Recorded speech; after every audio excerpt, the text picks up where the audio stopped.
Mamá, le di tu casa a mis suegros. Pensé que ibas a morir. Esas palabras salieron de la boca de mi hijo como si fueran simples, como si alguien comentara el tiempo o pidiera un vaso de agua. Pero para mí, seguir tumbado en esa cama de hospital con un cuerpo débil y una mente intentando entender dónde estaba. Esas palabras fueron como un puñetazo en el pecho. Acababa de despertar de un coma que duró 6 meses. 6 meses en los que mi cuerpo descansó, pero mi alma no sé dónde estaba mi alma. Y lo primero que me dijo mi único hijo no fue, gracias a Dios que estás vivo.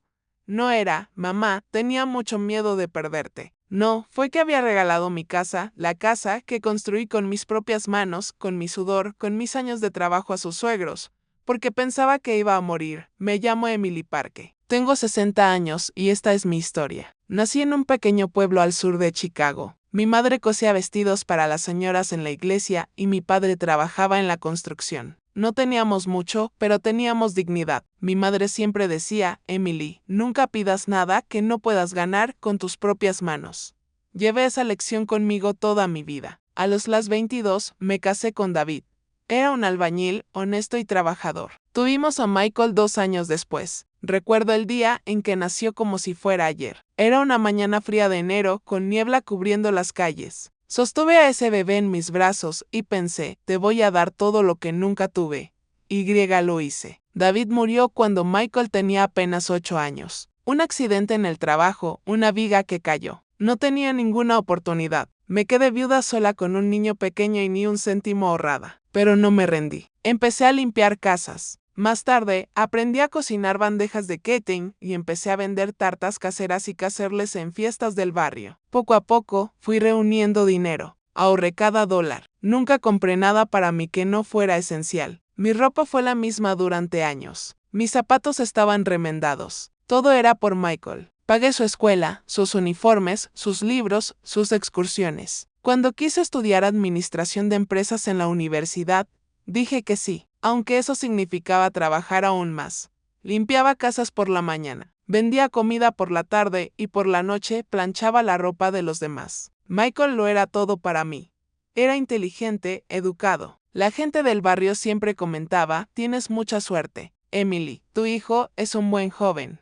Y lo creí. A los 32 años, Michael se graduó. Consiguió un buen trabajo en una firma de contabilidad. Recuerdo cuando llegó a casa con la noticia. Me abrazó fuerte y me dijo, mamá, ahora me toca a mí cuidarte. Lloré ese día. Lloré de alivio, de alegría, de agotamiento acumulado. Pero también lloré porque, en el fondo, una parte de mí sabía que ya había dado todo lo que tenía. Y que ahora por fin podía descansar. Fue por esa época cuando compré mi casa. No era grande. No era lujoso, pero era mío. Estaba en una calle tranquila de Oak Creek, cerca de donde crecí. Tenía 2 dormitorios, un pequeño salón y una cocina que cabía en una mesa de madera que pinté yo misma. En la parte trasera había un jardín con un manzano que daba fruto cada año. Adoré ese manzano. Cada mañana bebía mi café sentado en el patio mirando ese árbol. El aroma de las manzanas, mezclado con el aire fresco de la mañana, me hizo sentir que todo había merecido la pena. A Michael también le gustaba la casa. Venía a visitarme todos los fines de semana. Trajo pasteles. Nos sentamos en la cocina y hablamos. Me habló del trabajo, de sus compañeros, de la vida. Era sencillo. Estaba bien. Pensé que eso era lo que había conquistado. Paz, un hogar, la compañía de mi hijo. A los 35 años, Michael conoció a Jessica. Me la presentó un domingo después de la iglesia. Jessica iba bastante bien vestida, con las uñas pintadas y el pelo siempre arreglados. Sonreía mucho, pero su sonrisa nunca llegaba a sus ojos. Lo noté desde el primer día, pero no dije nada porque Michael estaba enamorado y yo, como madre, quería que fuera feliz. Jessica venía de una familia de clase media. Su padre era dueño de una ferretería y su madre era profesora jubilada. Vivían en una casa más grande que la mía,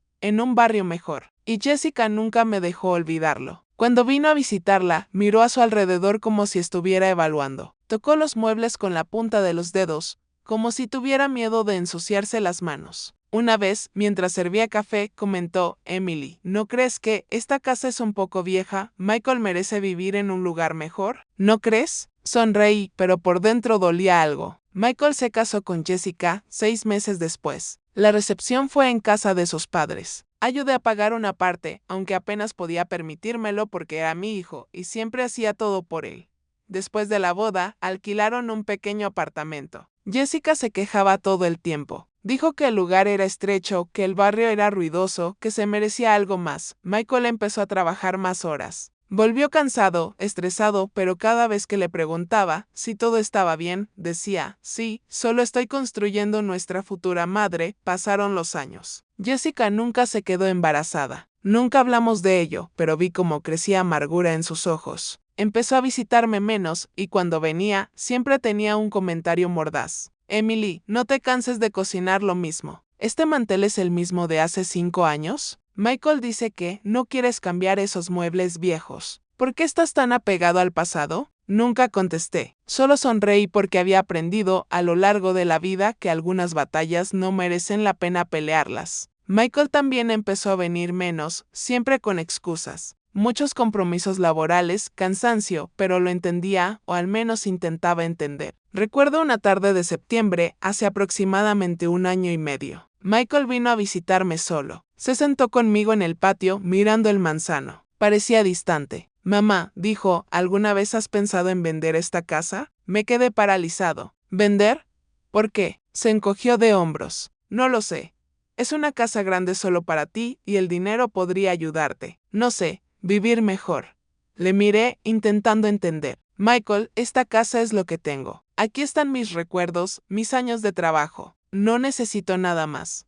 Guardó silencio un momento, luego asintió, pero no parecía convencido. Ahora, mientras estoy aquí en esta cama de hospital, recordando aquel día, entiendo que él ya estaba planeando y yo ingenuamente pensé que solo era una conversación. Fue hace 7 meses cuando todo cambió. Estaba en casa preparando la comida. Me sentí mareado. Pensaba que era solo fatiga, así que me senté un momento, pero el mareo empeoró. La habitación empezó a girar. Mi visión se nubló. Intenté levantarme, pero mis piernas no obedecían.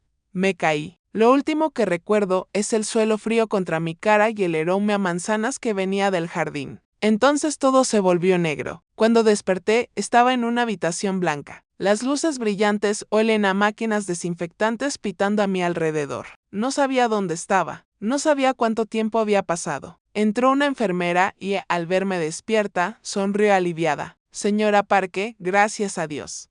Voy a llamar al médico. Tenía la garganta seca. Intenté hablar, pero solo salió un susurro de caballo. ¿Dónde? ¿Dónde estoy en el hospital? Señora, ha tenido un derrame cerebral. Estuviste en coma durante 6 meses. 6 meses. Medio año de mi vida. Desaparecido. Unos minutos después, entró el médico. Me comprobó las constantes. Hizo preguntas. Respondí lo que pude, pero mi cabeza seguía confundida. Voy a avisar a tu hijo, dijo la enfermera. Michael, mi corazón se llenó de esperanza. Debe de estar desesperado, preocupado. Debe estar sufriendo por mí.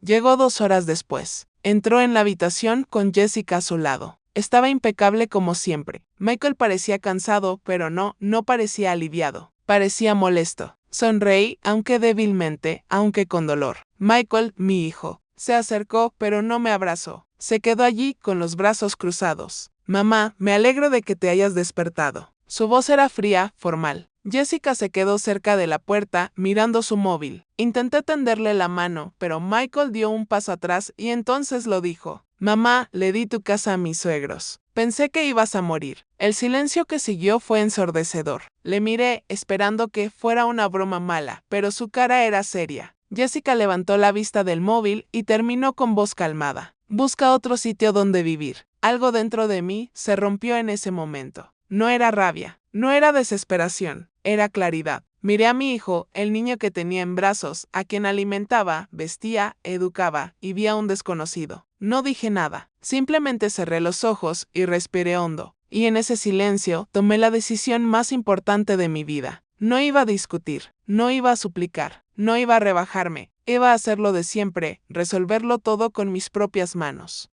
Y aún no sabían lo que se avecinaba. Pasé 3 días más en el hospital. 3 días en los que las enfermeras entraban y salían, los médicos revisaban mis signos vitales, y la comida insípida llegaba en bandejas de plástico. Pero nada de eso importaba. Mi mente estaba en otro sitio. Estaba en mi casa, en mi patio, a la sombra de mi manzano. Pensé en cómo habían sido las cosas antes de Jessica, antes de que mi hijo se convirtiera en alguien que ya no reconocía. Y mientras miraba el techo blanco de esa habitación de hospital, me permitía recordar. Recordaba cuando todo era diferente. Michael era un chico dulce. No digo esto solo porque fuera mi hijo, lo digo porque era verdad. Cuando tenía 5 años, solía levantarse temprano y venir a la cocina mientras yo preparaba el desayuno. Se sentó en una silla de madera con las piernas colgando porque aún no podía tocar el suelo y me miró con esos grandes ojos oscuros. Mamá, ¿puedo ayudarte? Le di una cuchara de madera y él removió lo que estuviera cocinando. Frijoles, avena, lo que sea. No importaba. Lo importante era estar juntos. Recuerdo una mañana de abril cuando tenía 6 años. Me trajo una flor que había arrancado del jardín del vecino. Era una flor silvestre morada, toda arrugada porque la había apretado demasiado fuerte con su pequeña mano. Es para ti, mamá, porque eres la más guapa. Guardé esa flor entre las páginas de mi Biblia. Todavía la tengo seca, frágil, pero sigue ahí. Ese era el Michael que yo conocía. El niño que lloraba cuando veía un perro callejero porque quería llevárselo a casa. El chico que me abrazó antes de dormir y me dijo, mamá, cuando sea mayor te voy a comprar una casa enorme.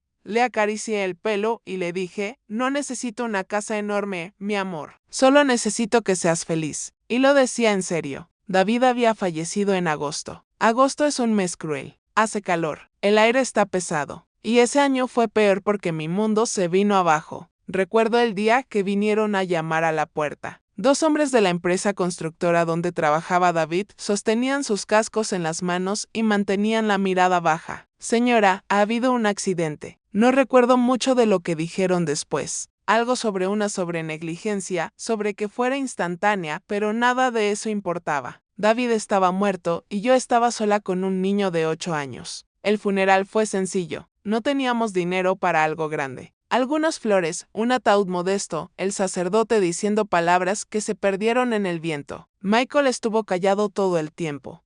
No lloró, simplemente me agarró la mano con fuerza, como si tuviera miedo de que yo también desapareciera. Esa noche, cuando lo arropé, finalmente habló. Mamá, es papá que va a volver. Me he quebrado. Me tumbé a su lado, le abracé fuerte y lloré. Lloré todo lo que no había podido llorar durante el día. Y también me abrazó con sus delgados brazos y me dijo, no llores, mamá, voy a cuidar de ti. Tenía 8 años, y ya quería cuidarme. Y en ese momento juré que haría todo lo posible para que él tuviera una vida mejor que la mía. Los primeros años fueron los más duros. Trabajé desde las 6 de la mañana hasta las 10 de la noche. Limpiaba casas en barrios donde las señoras me miraban con lástima. Pobrecilla, dijeron, tan joven y ya viuda. No me importaba la lástima, me importaba el dinero. Cada dólar que ganaba, lo guardaba en una lata de galletas escondida bajo la cama. Esa lata era mi futuro. Fue la educación de Michael. Era nuestra comida.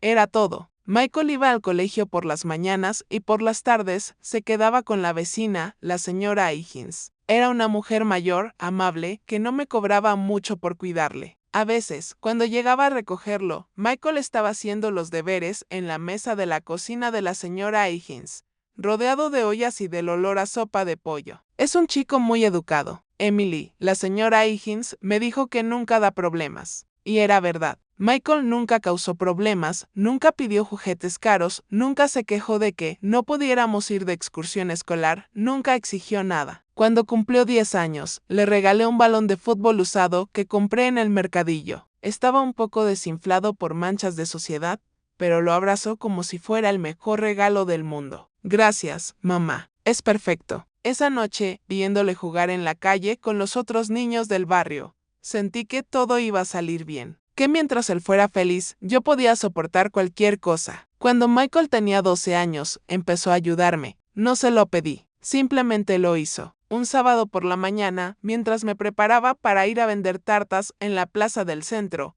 apareció en la cocina con una caja de cartón. Te ayudaré a cargar a mamá. No, mi amor, descansa. Es tu día libre. Quiero ayudarte. Y así lo hizo. Cargó esa pesada caja durante 4 manzanas hasta la plaza. Se quedó conmigo toda la mañana, ayudándome a servir, recaudar dinero, empaquetar las tartas. La gente sonreía al verlo. ¿Qué hijo tan trabajador tienes, Emily?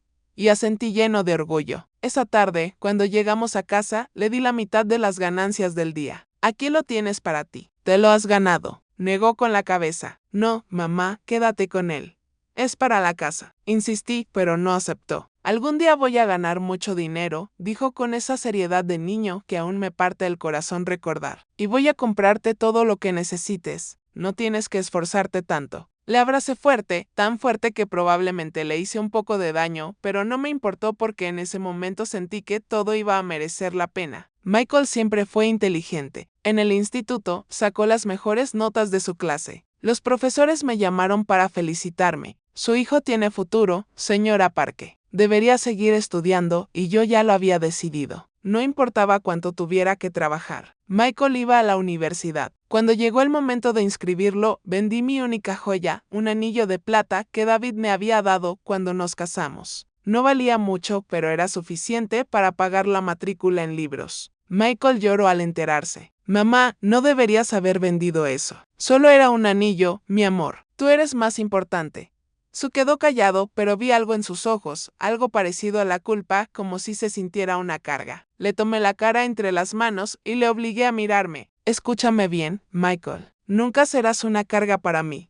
Eres lo mejor que me ha pasado en la vida. ¿Lo entiendes? Asintió, pero las lágrimas seguían corriendo por sus mejillas. Le abracé y en ese abrazo hice otra promesa silenciosa de que nunca tendría que preocuparse por nada, que yo me encargaría de todo. Y así fue. Durante 4 años de universidad trabajé el doble. Limpiaba casas, vendía comida, planchaba ropa. Mis manos se llenaron de callos. Me empezó a doler la espalda, pero no importaba porque Michael estaba estudiando. Y cuando se graduó con honores, cuando subió al escenario para recibir su diploma y me buscó entre el público para sonreírme, supe que había hecho lo correcto. Fue en esos años cuando compré la casa. Había ahorrado durante 15 años, dólar a dólar, moneda a moneda. La lata de galletas bajo mi cama se había llenado, vaciado y rellenado tantas veces que perdí la cuenta. Pero al final tenía suficiente para la entrada de una casa pequeña. Lo vi un domingo después de la iglesia. Estaba en venta con un cartel medio caído de la puerta. Era modesto, con paredes de ladrillo sin pintar, ventanas antiguas, un jardín descuidado, pero tenía potencial. Hablé con el propietario, un hombre mayor que se mudaba con su hija a otra ciudad. Le ofrecí todo lo que tenía. No era mucho, pero aceptó. Es suya, señora. Encárgate de ello.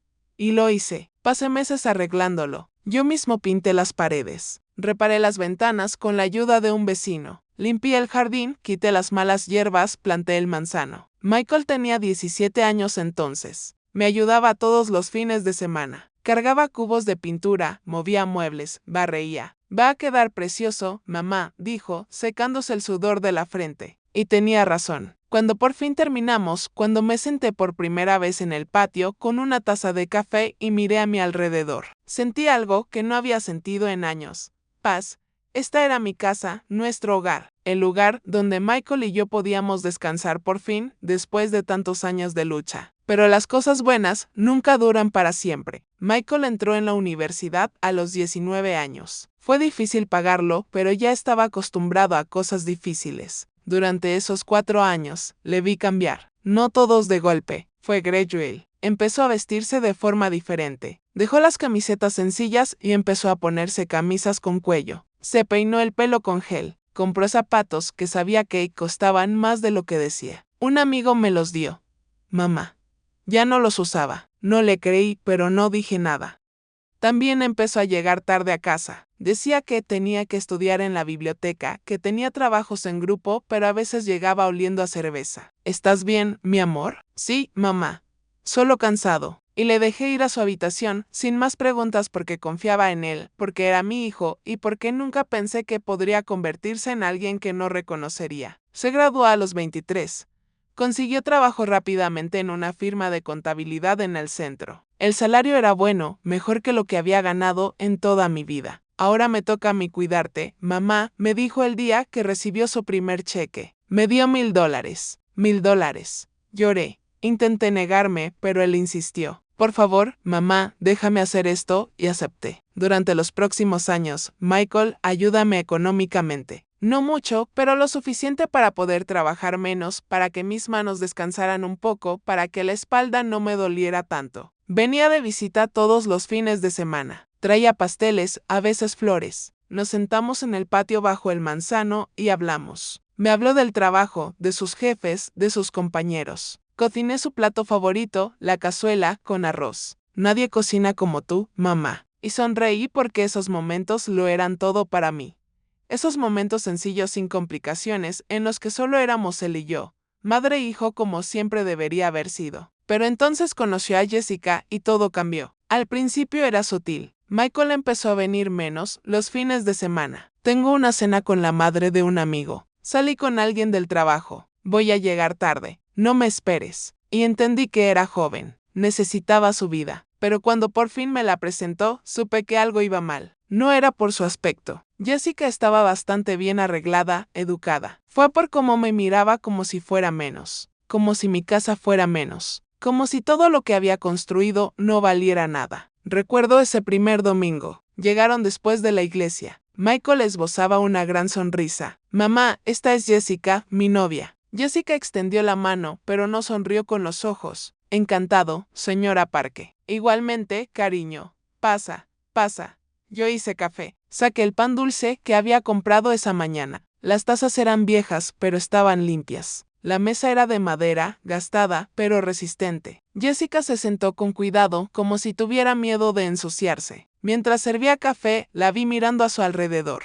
Su mirada se detuvo en las cortinas descoloridas de las paredes con pintura vieja en el calendario colgado. Y vi algo en su expresión. Desprecio. Michael no se dio cuenta. Estaba demasiado ocupado mirándola con ojos llenos de adoración. Mamá hace el mejor café, dijo. Jessica dio un sorbo y sonrió, pero la sonrisa no era sincera.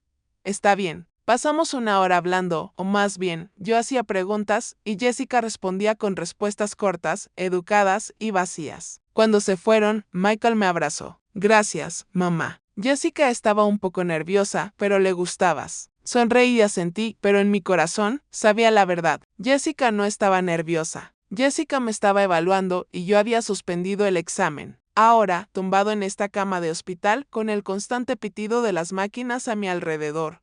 Lo entiendo todo. Entiendo que, desde aquel primer día, Jessica vio mi casa como algo que podía soportar. Entiendo que, Michael poco a poco, dejó de ser mi hijo y se convirtió en su marido. Entiendo que, aunque yo di todo, ellos solo esperaron. Esperaron a que desapareciera y casi lo consiguieron. Pero me desperté y ahora todo iba a cambiar. La boda de Michael con Jessica fue en junio. Junio es un mes lluvioso, pero ese año el cielo estaba despejado, como si incluso el tiempo conspirara para que todo saliera perfecto. La boda fue en el jardín de la casa de los padres de Jessica. Una casa grande, de 2 plantas con columnas blancas y un jardín lleno de rosas. Había mesas con manteles blancos, centros de mesa con flores caras, camareros uniformados sirviendo champán. Llegué temprano con el vestido más bonito que tenía. Lo había comprado de segunda mano en una tienda de segunda mano, pero estaba en buen estado. Beige, sencillo, con mangas largas. Me peiné yo misma, recogido en un moño bajo. Cuando llegué, la madre de Jessica, Sara, me recibió con una sonrisa tensa. Emily, menos mal que has llegado. Ven, déjame presentarte a la familia. Me llevó de mesa en mesa, presentándome como la madre del novio. La gente asentía, sonreía educadamente y luego seguía hablando entre ellos. No encajaba allí. Lo supe desde el momento en que vi los vestidos de las otras damas. Vestidos de diseñador, joyas de oro, peinados elaborados, y ahí estaba yo con mi vestido usado y mis zapatos de hace 10 años. Pero no me importaba. Estuve ahí para Michael. Le vi en el altar esperando. Estaba tan guapo con su traje negro, nervioso pero feliz. Cuando nuestras miradas se cruzaron, me sonrió, y por un momento volví a ver al chico que me dijo: cuando sea mayor, te voy a comprar una casa enorme. Jessica entró pillando del brazo a su padre. Llevaba un vestido blanco elaborado con cuentas que brillaban al sol. Su pelo estaba perfectamente peinado, su maquillaje impecable. Era hermosa. Y cuando llegó al altar y tomó la mano de Michael, vi en los ojos de mi hijo algo que me dolió. Adoración absoluta. La ceremonia fue breve. Los sacerdotes hablaron sobre amor, compromiso, familia. Michael y Jessica dijeron sus votos. Se besaron. La gente aplaudió. Y yo, sentado en la primera fila del lado del novio, también aplaudí, aunque algo dentro de mí se sentía roto. La fiesta fue larga. Había música, baile, comida, platos que nunca había probado. Vino que costó más de lo que gané en una semana. La mayor parte del tiempo me sentaba sola en una mesa al fondo. Algunas tías de Jessica vinieron a hablar conmigo, pero la conversación siempre era breve, incómoda. ¿Y a qué se dedica, señora Parque? Vendo comida, catering, tartas caseras. Ah, qué bien, qué trabajo. Y luego se fueron. Mitchell vino a verme una vez entre bailes. ¿Estás bien, mamá? Sí, mi amor. Todo es hermoso. Me alegro mucho por ti. Me besó en la frente y volvió con Jessica. Me quedé allí viéndoles bailar bajo las luces colgadas de los árboles. Jessica se rió. Michael la miraba como si fuera lo único que existía en el mundo, y sentí que le estaba perdiendo. No todos a la vez, sino poco a poco, como arena que se desliza entre los dedos. Ayudé a pagar parte de la boda. Michael no me lo pidió, pero insistí. Mamá, no tienes que hacerlo. Tengo ahorros. Quiero hacerlo, mi amor. Eres mi único hijo. Déjame ayudarte. Le di $3,000. Era todo lo que había salvado ese año. Dinero que había seguido vendiendo comida, limpiando casas. Michael lo aceptó, pero vi en sus ojos algo parecido a la compasión. Gracias, mamá. Te voy a devolverlo. No quiero que me devuelvas el dinero. Es mi regalo para ti. Pero él nunca lo vio así. Jessica tampoco. Meses después, durante un almuerzo en mi casa, escuché a Jessica hablando con Michael en el salón mientras yo preparaba café en la cocina. No puedo creer que aceptaras ese dinero de ella. Pobrecito. Seguro que no le quedaba nada. Su tono no era compasivo, era burlón. Michael murmuró algo que no logré oír. Simplemente no entiendo por qué vive en esta casa tan antigua. Podría venderlo, mudarse a un piso más pequeño, más moderno. Esto es demasiado para ella sola. Me quedé quieto, con la cafetera en la mano. Michael no respondió. Y ese silencio, me dolió más que cualquier palabra. Los primeros meses después de la boda, Michael seguía viniendo a visitarme. No tan a menudo como antes, pero venía. A veces traía a Jessica. Otras veces venía solo. Cuando venía solo, era como antes. Nos sentamos en el patio bajo el manzano y hablamos. Me habló del trabajo, de la vida matrimonial, de los planes que tenía. Jessica quiere que compremos nuestra propia casa. Mamá, estamos ahorrando. Eso está bien, mi amor. Una casa es importante. Sí, aunque a veces siento que nunca vamos a reunir suficiente. Todo es carísimo. Le escuché, asentí y le serví más café. Pero cuando Jessica vino con él, todo fue diferente. Se sentó al borde de la silla como si tuviera miedo de ensuciarse. Miraba el móvil la mayor parte del tiempo. Ella respondía con monosílabos cuando le hablaba y siempre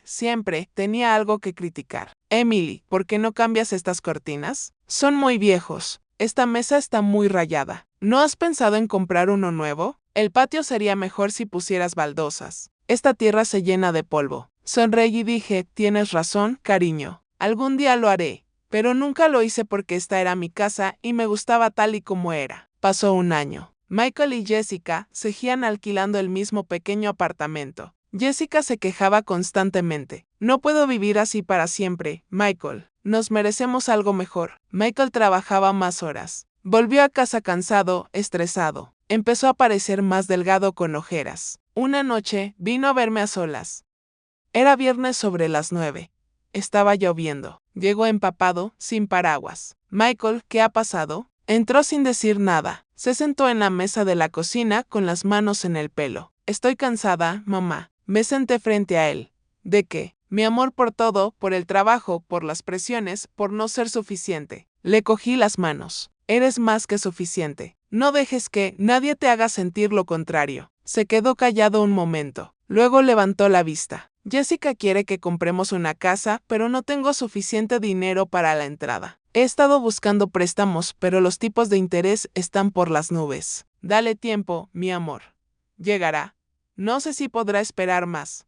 Lo es. Está muy frustrada. Algo en su voz me dolió, como si la frustración de Jessica fuera más importante que su propia paz. Michael me escuchó. No puedes vivir solo para complacer a otra persona, ni siquiera a tu mujer. Me miró sorprendido. Mamá, te digo la verdad. El matrimonio es de dos. Si no puede tener paciencia, entonces el problema no es tuyo, es suya.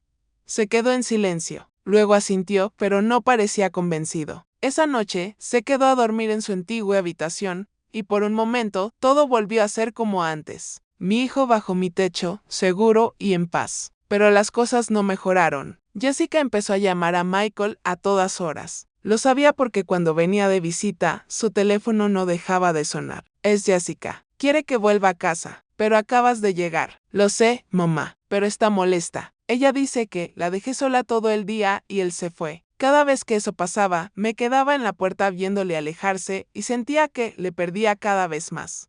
2 años después de la boda, las visitas se hicieron cada vez más escasas. Michael solo venía una vez al mes, a veces ni siquiera eso. Cuando le preguntaba por qué, siempre tenía una excusa. Demasiado trabajo, mamá. Jessica no se encuentra bien. Tenemos compromisos. Y asentí, aunque dentro algo se rompía un poco más cada vez. Fue por esa época cuando empecé a notar que Michael era diferente. No solo más ocupado, más distante. Hablaba menos. Sonreía menos. Cuando vino de visita, solo se quedó 1 hora y luego se fue. Lo siento, mamá. Tengo que irme. Pero ni siquiera has probado la cazuela. La próxima vez, lo prometo. Pero la siguiente vez siempre era lo mismo. Y poco a poco, dejé de cocinarle porque sabía que no se quedaría a comer. 3 años después de la boda, Jessica y Michael seguían sin tener hijos. Nunca pregunté. No era mi lugar, pero Jessica lo mencionó una vez, durante una de sus pocas visitas. Estábamos sentados en el salón. Michael había ido al baño y de repente Jessica dijo, no podemos tener hijos. La miré sorprendido. Lo siento mucho, cariño. No es tu problema. Su voz era fría. Pero Michael lo está tomando mal. Dice que quería darte nietos. Dale tiempo. Hay otras opciones. No quiero hablar de ello. Me interrumpió. Solo te lo digo para que lo sepas. Así que no esperas nietos que nunca llegarán. Y ahí estaba de nuevo. Ese tono que apenas disimulaba el desprecio. Michael volvió y la conversación terminó. Pero desde ese día algo cambió en la relación entre Jessica y yo. Ya no fingía amabilidad. Ya no sonreía al verme. Simplemente me miró con esos ojos fríos y calculadores, como si esperara algo. 4 años después de la boda, Michael vino a visitarme una tarde de septiembre. Estaba solo. Se sentó conmigo en el patio, mirando el manzano. Había manzanas colgando de las ramas. El aire olía fresco a lluvia reciente. Mamá, dijo sin mirarme, ¿alguna vez has pensado en vender esta casa? Sentí como el aire se me escapaba de los pulmones. ¿Vender? ¿Por qué? Se encogió de hombros. No sé.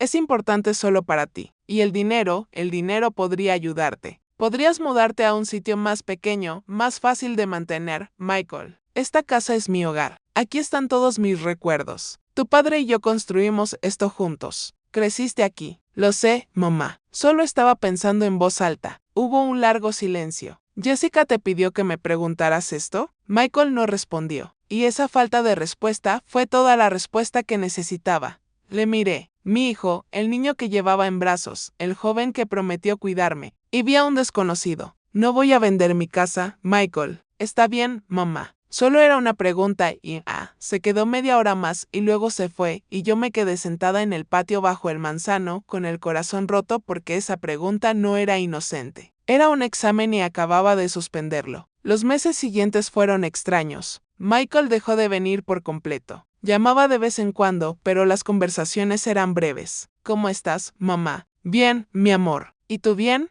Ocupado. Te llamaré más tarde, colgó. Intenté no pensar demasiado en ello. Intenté convencerme de que era normal, que estaba ocupado, que tenía su propia vida. Pero en el fondo, yo sabía la verdad. Se estaba alejando de mí. Y no sabía cómo detenerlo. Fue en diciembre de ese año, cuando sentí el primer mareo. Estaba en la cocina haciendo tartas para vender en el mercado navideño. De repente, todo empezó a girar. Agarré el borde de la mesa y esperé a que pasara. Pasó. Pero 2 días después, volvió a pasar una y otra vez. Fui al médico de la clínica comunitaria. Hizo algunas pruebas. Me dijo que tenía la tensión alta. Tiene que cuidarse, señora. Menos sal, menos estrés, más descanso. Asentí. Tomé las pastillas que me recetó, pero no le dije nada a Michael porque sabía que, si se lo decía, vendría solo por obligación y no quería eso. Quería que viniera porque me quería, no porque se sintiera culpable. Pasó otro año. El mareo continuó. A veces era leve, otras veces fuerte. Pero seguí adelante. Seguí vendiendo comida. Seguí cuidando de mi casa. No paraba de esperar a que Michael volviera. Y entonces, una tarde de mayo, todo cambió. Yo estaba en la cocina, como siempre, preparando la comida. La radio estaba encendida. Estaban tocando una vieja canción country. De repente, sentí que el suelo se movía bajo mis pies. Pero esta vez no se detuvo. Intenté agarrarme a algo, pero mis manos no respondieron. Me caí. Y antes de que todo se volviera negro, conseguí pensar. Michael, perdóname. No recuerdo el hospital. No recuerdo la ambulancia, ni las luces, ni las voces de los paramédicos. Lo único que recuerdo es despertarme en la oscuridad. Una completa oscuridad silenciosa y pesada. No podía mover mi cuerpo. No podía abrir los ojos. No podía hablar, pero podía oír. Al principio solo eran sonidos lejanos, pitidos, voces apagadas, pasos apresurados. Poco a poco empecé a reconocer palabras. Ictus severo. Está en coma. No sabemos cuándo despertará si se despierta. Y entonces escuché la voz de Michael. ¿Cuánto tiempo puede estar así? No sonaba angustiado, sonaba cansado. El médico respondió algo que no entendí bien, pero encontré palabras sueltas. Semanas, meses. No hay garantías. Quería gritar. Quería decirle que yo estaba allí, que podía oírle, que no me dejara. Pero mi cuerpo no respondió. Y todo volvió a la oscuridad. El coma es un lugar extraño. No es como dormir. No es como soñar. Es como estar suspendido entre dos mundos, ni aquí ni allá. A veces oía voces. A veces sentía manos tocando las mías, pero no podía responder. Los primeros días o semanas, no estoy seguro de haber oído a Michael venir a visitarme. Entraba, se sentaba junto a mi cama y hablaba. Mamá, no sé si puedes oírme. Los médicos dicen que quizás sí puedas, que quizá ayude.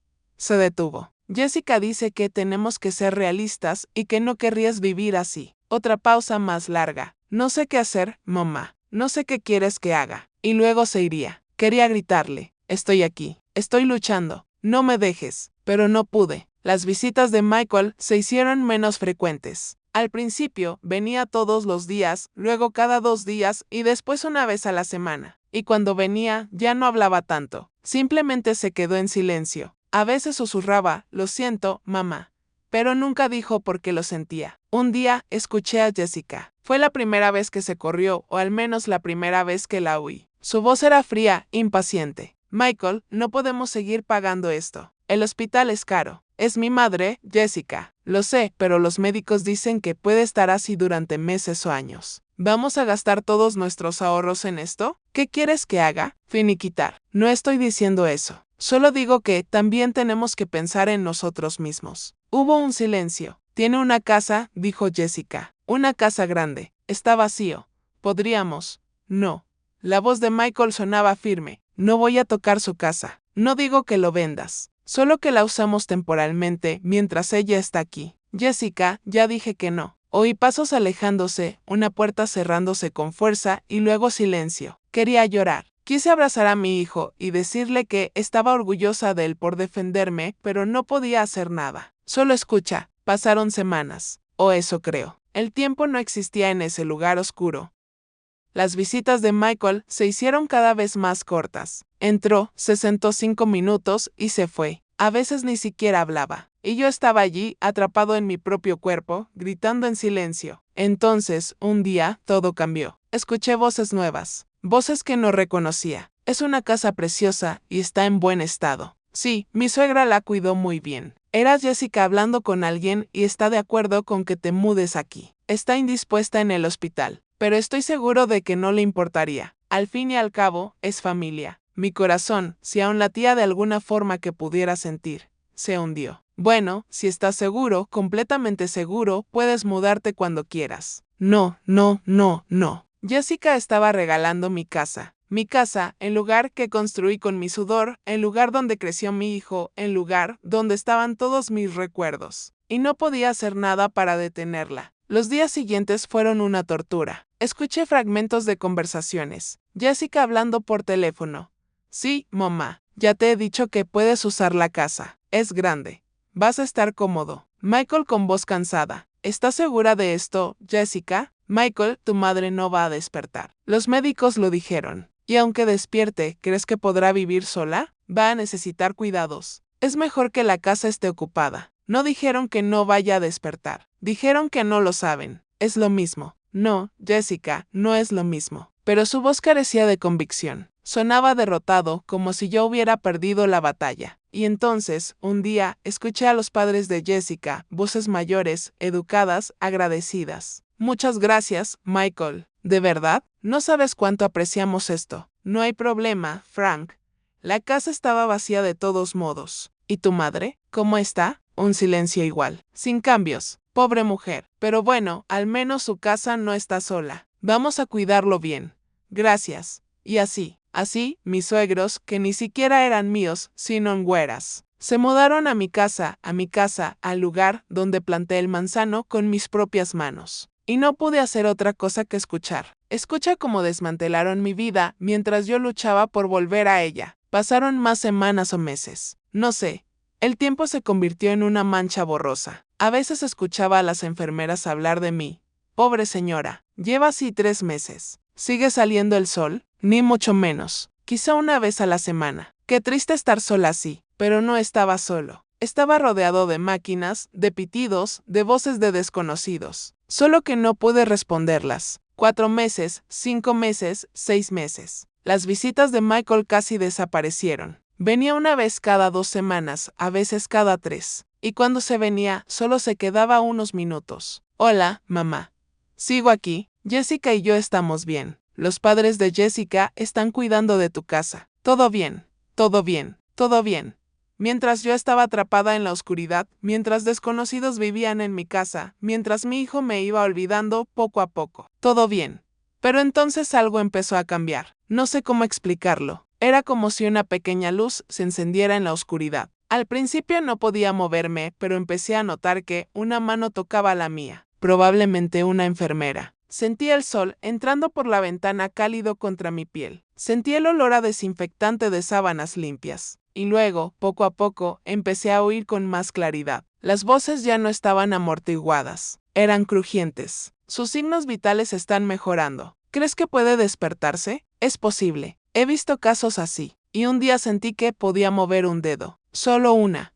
Pero era algo. Era una señal de que iba a volver. No sé cuánto tiempo pasó entre ese primer movimiento y el momento en que finalmente abrí los ojos. Quizá días, quizá semanas. Pero un día, simplemente lo hice. Abrí los ojos. La luz era cegadora. Parpadeé varias veces intentando concentrarme. Había una enfermera en la habitación revisando algo en una máquina. Cuando me vio despierta, abrió mucho los ojos. Señora Parke. Dios mío. Corrió hacia la puerta. Doctor. Se despertó. Después de eso, todo fue un caos. Médicos que venían, me revisaban, me hacían preguntas. ¿Sabes dónde estás? Asentí débilmente. ¿Sabes tu nombre? Emily. Mi voz era un susurro de caballo. Excelente. ¿Sabes qué mes es? No lo sabía. El doctor sonrió. No te preocupes. Es normal. Has estado en coma durante 6 meses. 6 meses. Medio año de mi vida. Extraviado. Vamos a llamar a tu hijo. Y entonces algo en mi pecho se apretó. Michael venía y tenía que contarle lo de la casa. Tenía que hacerlo, pero entonces lo recordé. Recordé las conversaciones que había escuchado. Recordé que Jessica dijo, no va a despertar. Recordé que Michael dijo, los padres de Jessica están cuidando de tu casa. Y en ese momento, tumbado en esa cama de hospital, tras 6 meses de oscuridad, tomé una decisión. No iba a ser la víctima. No iba a suplicar, no iba a llorar, iba a hacer lo que siempre había hecho, resolver las cosas con mis propias manos. Pero primero, tenía que escuchar lo que Michael tenía que decir. Tenía que ver si mi hijo seguía allí bajo la influencia de Jessica o si lo había perdido para siempre. Michael llegó 2 horas después. Entró en la habitación con Jessica a su lado. Parecía cansado. Es impecable. Los miré desde la cama, con el cuerpo aún débil, pero la mente clara, más clara que en años. Michael se acercó despacio. Mamá, me alegro de que te hayas despertado. Su voz era plana, sin emoción real. Jessica se quedó junto a la puerta, mirando su móvil. Intenté sonreír, pero no pude. Michael dio un paso más cerca, pero no me tocó. Y entonces lo dijo. Las palabras que llevaban 6 meses esperando salir a la luz. Las palabras que confirmarían todo lo que había oído en la oscuridad. Mamá, le di tu casa a mis suegros. Pensé que ibas a morir. La sala quedó en silencio. Le miré. Me miró con esos ojos cansados, como si esperara que gritara, llorara, le reprochara. Pero no hice nada de eso. Jessica levantó la vista del móvil y dijo con esa voz fría que conocía tan bien. Busca otro sitio donde vivir. Y ahí estaba, la verdad completa. Mi hijo me había traicionado y su esposa estaba allí asegurándose de que entendiera que ya no tenía un lugar en mi propia vida. Cerré los ojos un momento. Respiré hondo y cuando los abrí, algo dentro de mí había cambiado. Ya no era la madre sumisa que perdonaba todo. Ya no era la mujer que se quedaba callada ante las ofensas. Yo era Emily Parke, la mujer que había sobrevivido 6 meses en coma a la pobreza de viudez, y no iba a dejar que me tomaran lo que era mío. Lo entiendo, dije con voz calmada. Michael parpadeó, sorprendido por mi calma. ¿Lo entiendes? Sí, lo entiendo perfectamente. Jessica frunció el ceño, confundida. Entonces, mamá, ya no hay nada que resolver en la casa. Conozco a Michael. Lo he oído todo. Se quedó paralizado. ¿Qué? Lo oí todo durante el coma. Cada conversación, cada decisión que tomaste sin mí. Jessica se puso pálida. Michael abrió la boca, pero no salió nada. Ahora, seguí con voz firme, aunque mi cuerpo temblaba por el esfuerzo. Quiero que salgas de esta habitación y no vuelvas hasta que te llame. Mamá, fuera. Michael. Me miró un momento más. Luego bajó la cabeza y se fue. Jessica le siguió, pero antes de cruzar la puerta, me lanzó una mirada. Una mirada que decía, esto no termina aquí. Y tenía razón. No terminó ahí. Acababa de empezar. Pasé 4 días más en el hospital tras ese encuentro. 4 días en los que los médicos me hicieron pruebas, terapias, revisiones constantes. 4 días en los que tuve que reaprender cosas básicas. Caminar sin tambalearse, sostener una cuchara sin que mi mano temblara, hablar sin que se me quede la lengua atascada. El cuerpo es extraño. Puede estar dormido durante 6 meses y olvidar cosas que pensabas que eran permanentes. Pero la mente estaba más clara que nunca. Durante esos 4 días, mientras las enfermeras me ayudaban a caminar por el pasillo y los fisioterapeutas me guiaban en ejercicios sencillos, pensé que pensaba en todo lo que había oído durante el coma. Pensé en las conversaciones entre Michael y Jessica. Pensé en cómo habían regalado mi casa sin mi consentimiento. Y pensé qué hacer al respecto, porque una cosa estaba clara, no iba a sentarme con los brazos cruzados. Michael no volvió a visitarme durante esos 4 días. Me llamó una vez el segundo día después de que me despertara. Habló con la enfermera. Me preguntó cómo estaba y le pidió que me diera un mensaje. Tu hijo dice que está ocupado con el trabajo, pero vendrá pronto. Asentí, pero sabía la verdad. No vino porque tuviera miedo. Miedo de enfrentarse a mí. Temía que le reprochara. Y tenía razón en tener miedo. Jessica tampoco se fue, pero eso no me sorprendió. Nunca había venido antes. ¿Por qué iba a empezar ahora? El tercer día en el hospital pedí hablar con la trabajadora social. Era una joven de unos 30 años, con gafas y una sonrisa amable. Señora Parke, ¿en qué puedo ayudarle? Necesito hacer unas llamadas y necesito información. Se sentó junto a mi cama. Sacó un cuaderno. Dime, estuve en coma durante 6 meses. Durante ese tiempo, mi hijo tomó decisiones sobre mi propiedad sin mi consentimiento. Necesito saber qué derechos tengo. Frunció el ceño. ¿Qué tipo de decisiones ha dado mi casa a otras personas? Dijo que podrían vivir allí, pero la casa está a mi nombre. Nunca firmé nada. La trabajadora social escribió rápido. ¿Tiene poder notarial sobre ti? No, nunca firmé nada de eso. Entonces no tenía derecho legal para tomar esas decisiones. Asentí. Eso pensé. ¿Puedes ayudarme a contactar con un abogado? Ella asintió. Claro. Hay servicios legales gratuitos para personas en tu situación. Déjame hacer unas llamadas. Y así, mientras mi cuerpo se recuperaba lentamente, mi plan empezó a tomar forma. Al día siguiente, vino el abogado. Se llamaba señor Davis.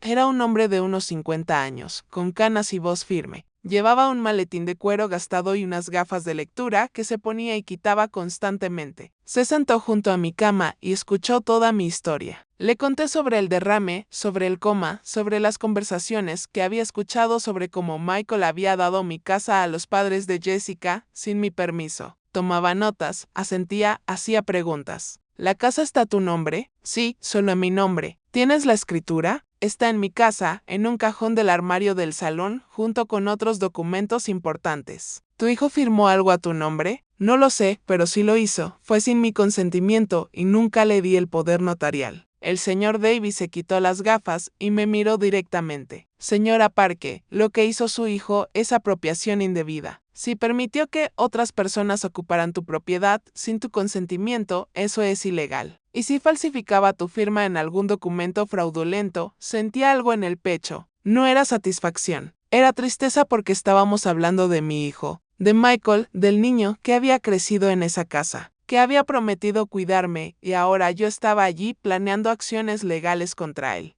¿Qué puedo hacer? Primero, necesito verificar si hay documentos falsificados. Para eso, tengo que ir al registro público de la propiedad y comprobar si hay algún movimiento reciente en tu casa. Segundo, necesito que firmes un poder notarial legal para que pueda actuar en tu nombre. ¿Cuánto tiempo tardará? Unos días, quizá una semana. No tengo mucho dinero para pagarte. Levantó la mano. Señora, esto forma parte de un programa de asistencia jurídica. No tienes que pagarme. Solo quiero ayudarte a recuperar lo que es tuyo. Sentí lágrimas en los ojos, lágrimas de alivio, de gratitud. Gracias, señor Davis.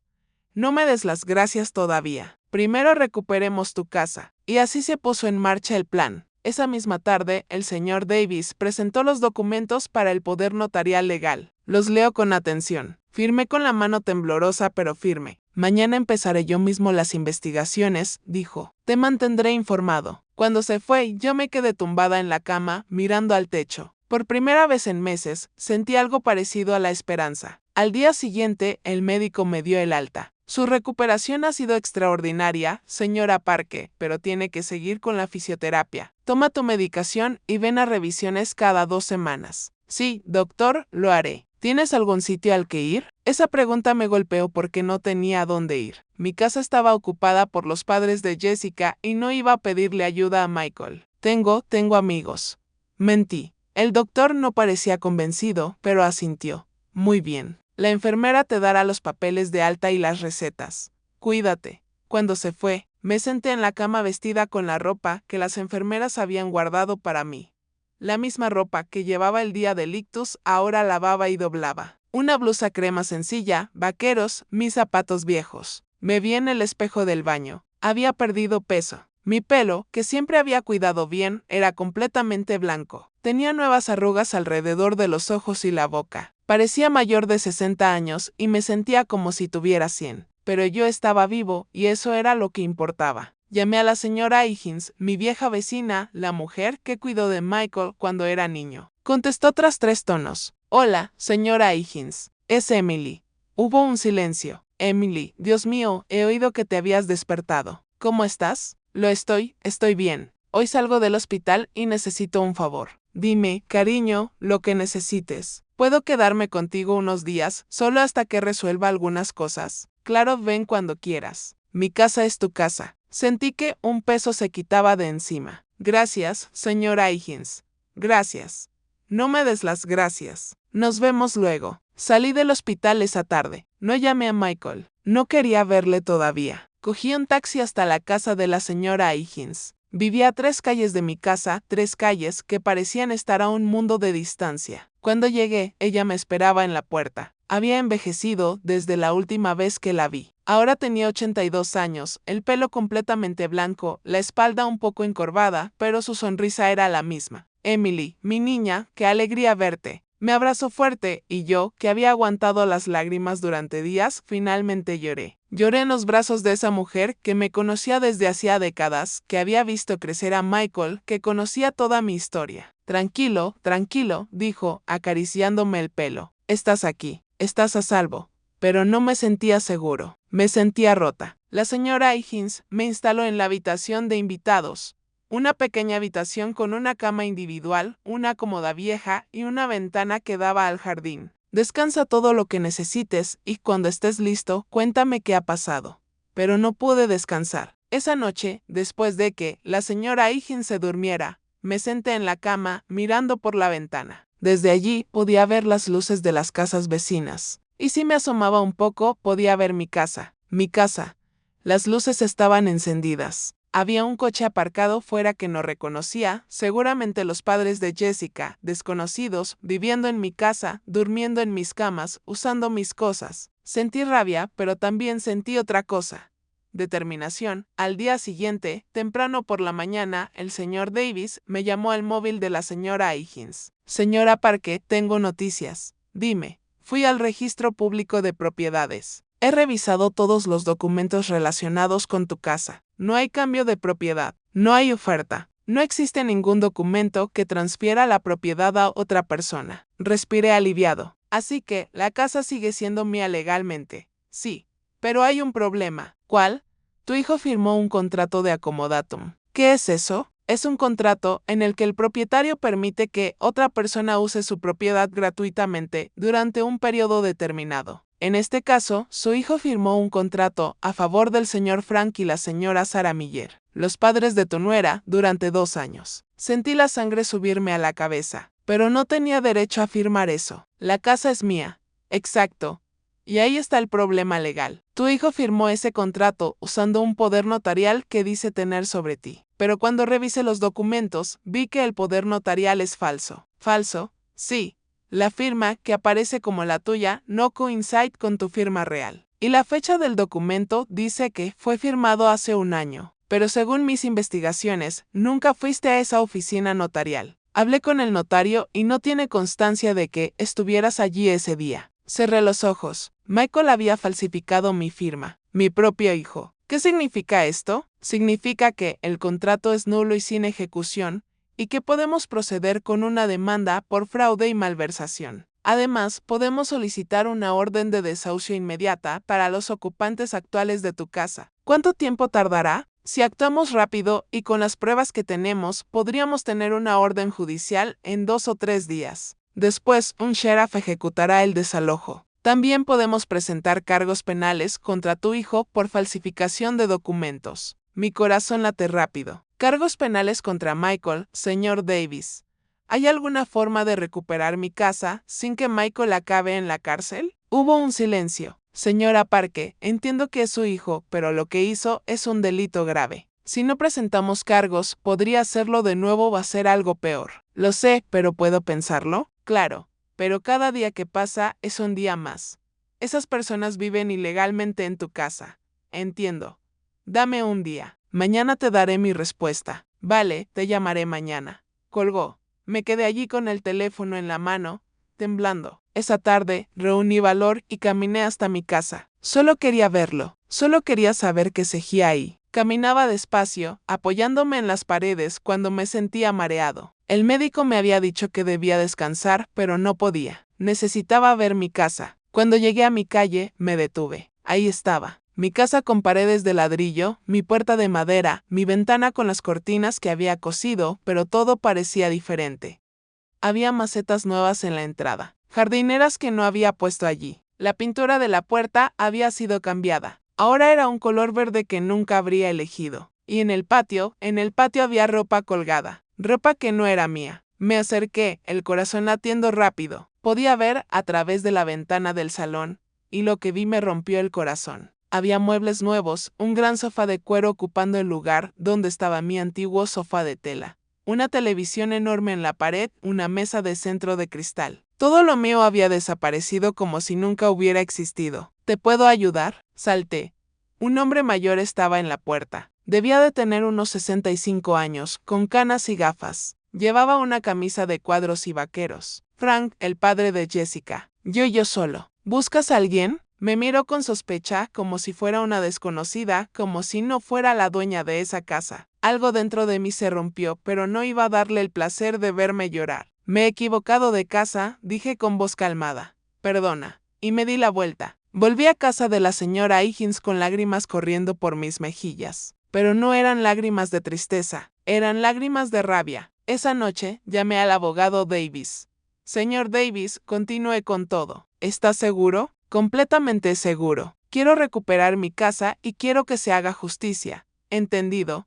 Mañana presentaré los documentos yo mismo. En 3 días como muy tarde tendremos la orden judicial. Gracias, señora Parke. Sé que es difícil, pero estás haciendo lo correcto. Lo sé. Colgué. Me senté en la cama, mirando por la ventana hacia mi casa, y por primera vez en mucho tiempo, sentí que tenía el control. Michael y Jessica pensaban que podían quitarme todo. Pensaban que era débil, que era una víctima, pero estaban equivocados y pronto lo sabrían. Los siguientes 3 días fueron los más largos de mi vida. No por dolor físico, eso ya estaba disminuyendo. La terapia que hacía cada mañana en casa de la señora Higgins funcionaba. Podía caminar sin marearme. Podía sostener una taza de café sin temblar. No. Lo que me consumió fue la espera. La espera a la orden judicial. La espera que todo esto termine. El señor Davis me llamaba todas las tardes para darme novedades. Ya he presentado la demanda, señora Parke. El juez está revisando los documentos. Necesitamos una firma más y testigo adicional. Cada llamada me llenaba de ansiedad y esperanza a la vez. La señora Higgins intentó distraerme. Ven, Emily, ayúdame a hacer estas galletas. Vamos a ver la telenovela. Dime cómo te sientes hoy. Ella fue amable y paciente, pero yo no podía concentrarme en nada más que en mi casa, en recuperar lo que era mío y enfrentarme a Michael. El segundo día, después de salir del hospital, Michael finalmente vino a buscarme. La señora Higgins me advirtió desde la puerta. Emily, tu hijo está aquí. Sentí que el estómago se me revolvía. ¿Quieres que le diga que no estás aquí? No, déjale entrar. Necesitaba verle. Necesitaba mirarle a los ojos. Michael entró en el salón con un paso inseguro. Parecía cansado, más delgado que la última vez que lo vi en el hospital. Mamá, siéntate. Se sentó en el sillón frente a mí. La señora Higgins desapareció discretamente hacia la cocina. Nos quedamos en silencio durante un largo momento. Miró al suelo. Le miré. Finalmente, habló. No sabía que había salido del hospital. Habría ido a recogerte para llevarme a mi casa donde Michael está. La casa que diste a tus suegros. Se estremeció. Mamá, pensé que ibas a morir. Los médicos dijeron eso. Los médicos nunca dijeron que iba a morir. Dijeron que no sabían cuánto tiempo estaría en coma. Hay una diferencia. Tenía miedo. ¿Miedo de qué? De quedarse con una madre enferma. De tener que cuidarme. No, no es eso. Tenía miedo de perderte. Y cuando Jessica sugirió que a Jessica, no pude evitar el tono amargo. Por supuesto, Jessica solo quería ayudar. La ayuda para dar mi casa a sus padres está ayudando. Necesitaban un lugar donde vivir. Habían vendido su casa para pagar deudas. Y yo también necesitaba mi casa. Michael, esa casa la compré con mi sudor. Esa casa donde te crié. Al final se me quebró la voz. Se cubrió la cara con las manos. Lo siento, mamá. Lo siento mucho. ¿Por qué lo hiciste? Alzó la vista. Sus ojos estaban rojos. ¿Por qué? Porque no sabía qué más hacer. El hospital era carísimo. Y Jessica seguía diciendo que teníamos que ser prácticos, que tu casa estaba vacía, que sus padres la cuidarían, que tú no ibas a volver. Pero volví. Sí. Su voz apenas era un susurro. Has vuelto. ¿Y ahora qué vamos a hacer? No lo sé, mamá. Los padres de Jessica ya se habían instalado. Trajeron todos sus muebles. Hicieron cambios en la casa. Reparaciones de pintura sin mi permiso. Lo sé. ¿Sabes lo que hiciste, Michael? ¿Tienes idea? Me miró confundido. Falsificaste mi firma. Firmaste un contrato con un poder notarial falso. Eso es fraude. Es un delito. Se puso pálido. ¿Cómo lo sabes? Porque contraté a un abogado y él investigó y encontró el documento con mi firma falsificada. Mamá, no lo hice. ¿Fue Jessica quien falsificó mi firma? Se quedó callado. Respóndeme, Michael. Ella conocía a alguien. Un notario que hizo los papeles que acabo de firmar como testigo. Cerré los ojos. Así que fue peor de lo que pensaba. No solo se habían llevado mi casa, sino que lo habían planeado todo. Habían conspirado y no pensabas que estuviera mal. Pensé que no te ibas a despertar. Su voz era débil. Pensé que nunca lo descubrirías. Abrí los ojos y le miré. Realmente le miré y vi a un hombre que ya no reconocía, un hombre débil, manipulado, perdido. Michael, tengo 60 años. He trabajado toda mi vida. He sobrevivido a la pérdida de tu padre. He sobrevivido a la pobreza. He sobrevivido 6 meses en coma. Y voy a sobrevivir a esto también. Mamá, voy a recuperar mi casa con o sin tu ayuda. ¿Qué vas a hacer? Ya lo hice. He presentado una demanda. En 1 o 2 días habrá una orden de desahucio y los padres de Jessica tendrán que marcharse. Se quedó molesto. No puedes hacer eso. No tienen a dónde ir. No tenía a dónde ir, Michael. Mi voz retumbó en el pequeño salón. Se quedó paralizado. Desperté de un coma y mi propio hijo me dijo que buscara otro lugar donde vivir. ¿Tienes idea de cómo se sintió eso? Ahora las lágrimas corrían por mi rostro. Pasé 6 meses luchando por mi vida. 6 meses a oscuras. Y cuando por fin volví, lo primero que oí fue que me lo habían quitado todo. Mi casa, mi hogar, mi lugar en el mundo. Mamá, por favor. No, Michael. Ya no hay por favor. Ya he tomado mi decisión. Jessica me va a matar si hago esto. Ahí estaba, la verdad. No le importaba yo. Le importaba Jessica. Entonces ya sabes a quién elegir. Se quedó allí con los hombros caídos, derrotado. ¿Qué quieres que haga? Quiero que hables con los padres de Jessica. Quiero que les digas que tienen 3 días para desalojar mi casa antes de que llegue el sheriff. Van a necesitar más tiempo. Necesitaba más tiempo para recuperarme del coma. Pero la vida no nos da lo que necesitamos. Michael, nos da lo que merecemos. ¿Y qué merezco yo? Le miré directamente a los ojos. Vas a tener que decidirlo tú mismo. Se fue poco después sin abrazarme, sin decir nada más. Simplemente se dio la vuelta y se fue. La señora Higgins salió de la cocina al oír cerrarse la puerta. ¿Estás bien, cariño? No lo sé, señora Higgins. No sé. Me abrazó y volví a llorar. Pero esta vez no eran lágrimas de tristeza. Eran lágrimas de liberación porque por fin había dicho todo lo que necesitaba decir. Esa noche no pude dormir. Me tumbé en la cama, mirando al techo pensando en todo. Pensé en Michael cuando era niño, en cómo me abrazaba, en cómo me dijo que me quería. Pensé en su día de graduación, en cómo me había buscado entre la multitud para sonreírme. Pensé en todas las promesas que me había hecho. Cuando sea mayor, voy a cuidar de ti. Nunca te voy a dejar solo. Eres lo más importante para mí. ¿Cuándo había cambiado todo? ¿Cuándo se había convertido en ese hombre que antepone a su esposa a su propia madre? ¿En qué momento perdí a mi hijo? Al día siguiente por la mañana, el señor Davis me llamó. Señora Parke, tengo buenas noticias. El juez aprobó la orden de desahucio. Se ejecutará pasado mañana a las 10 de la mañana. Sentí que mi corazón latía más rápido. ¿Tan pronto? Sí. El juez vio las pruebas de la falsificación y consideró que era un caso urgente. También hay una orden de arresto contra tu hijo y contra la persona que falsificó los documentos. Pero esa se ejecutará tras el desahucio. Orden de arresto, sí, por fraude y falsificación de documentos. Pero aún podemos parar eso si quieres. Si tu hijo devuelve la casa voluntariamente y admite el delito, podemos llegar a un acuerdo. Cierro los ojos. Orden de arresto. Mi hijo podría ir a la cárcel. Dame hasta mañana. Voy a hablar con él. Vale, pero el desahucio sigue en pie. Eso no se puede evitar. Entiendo. Colgué.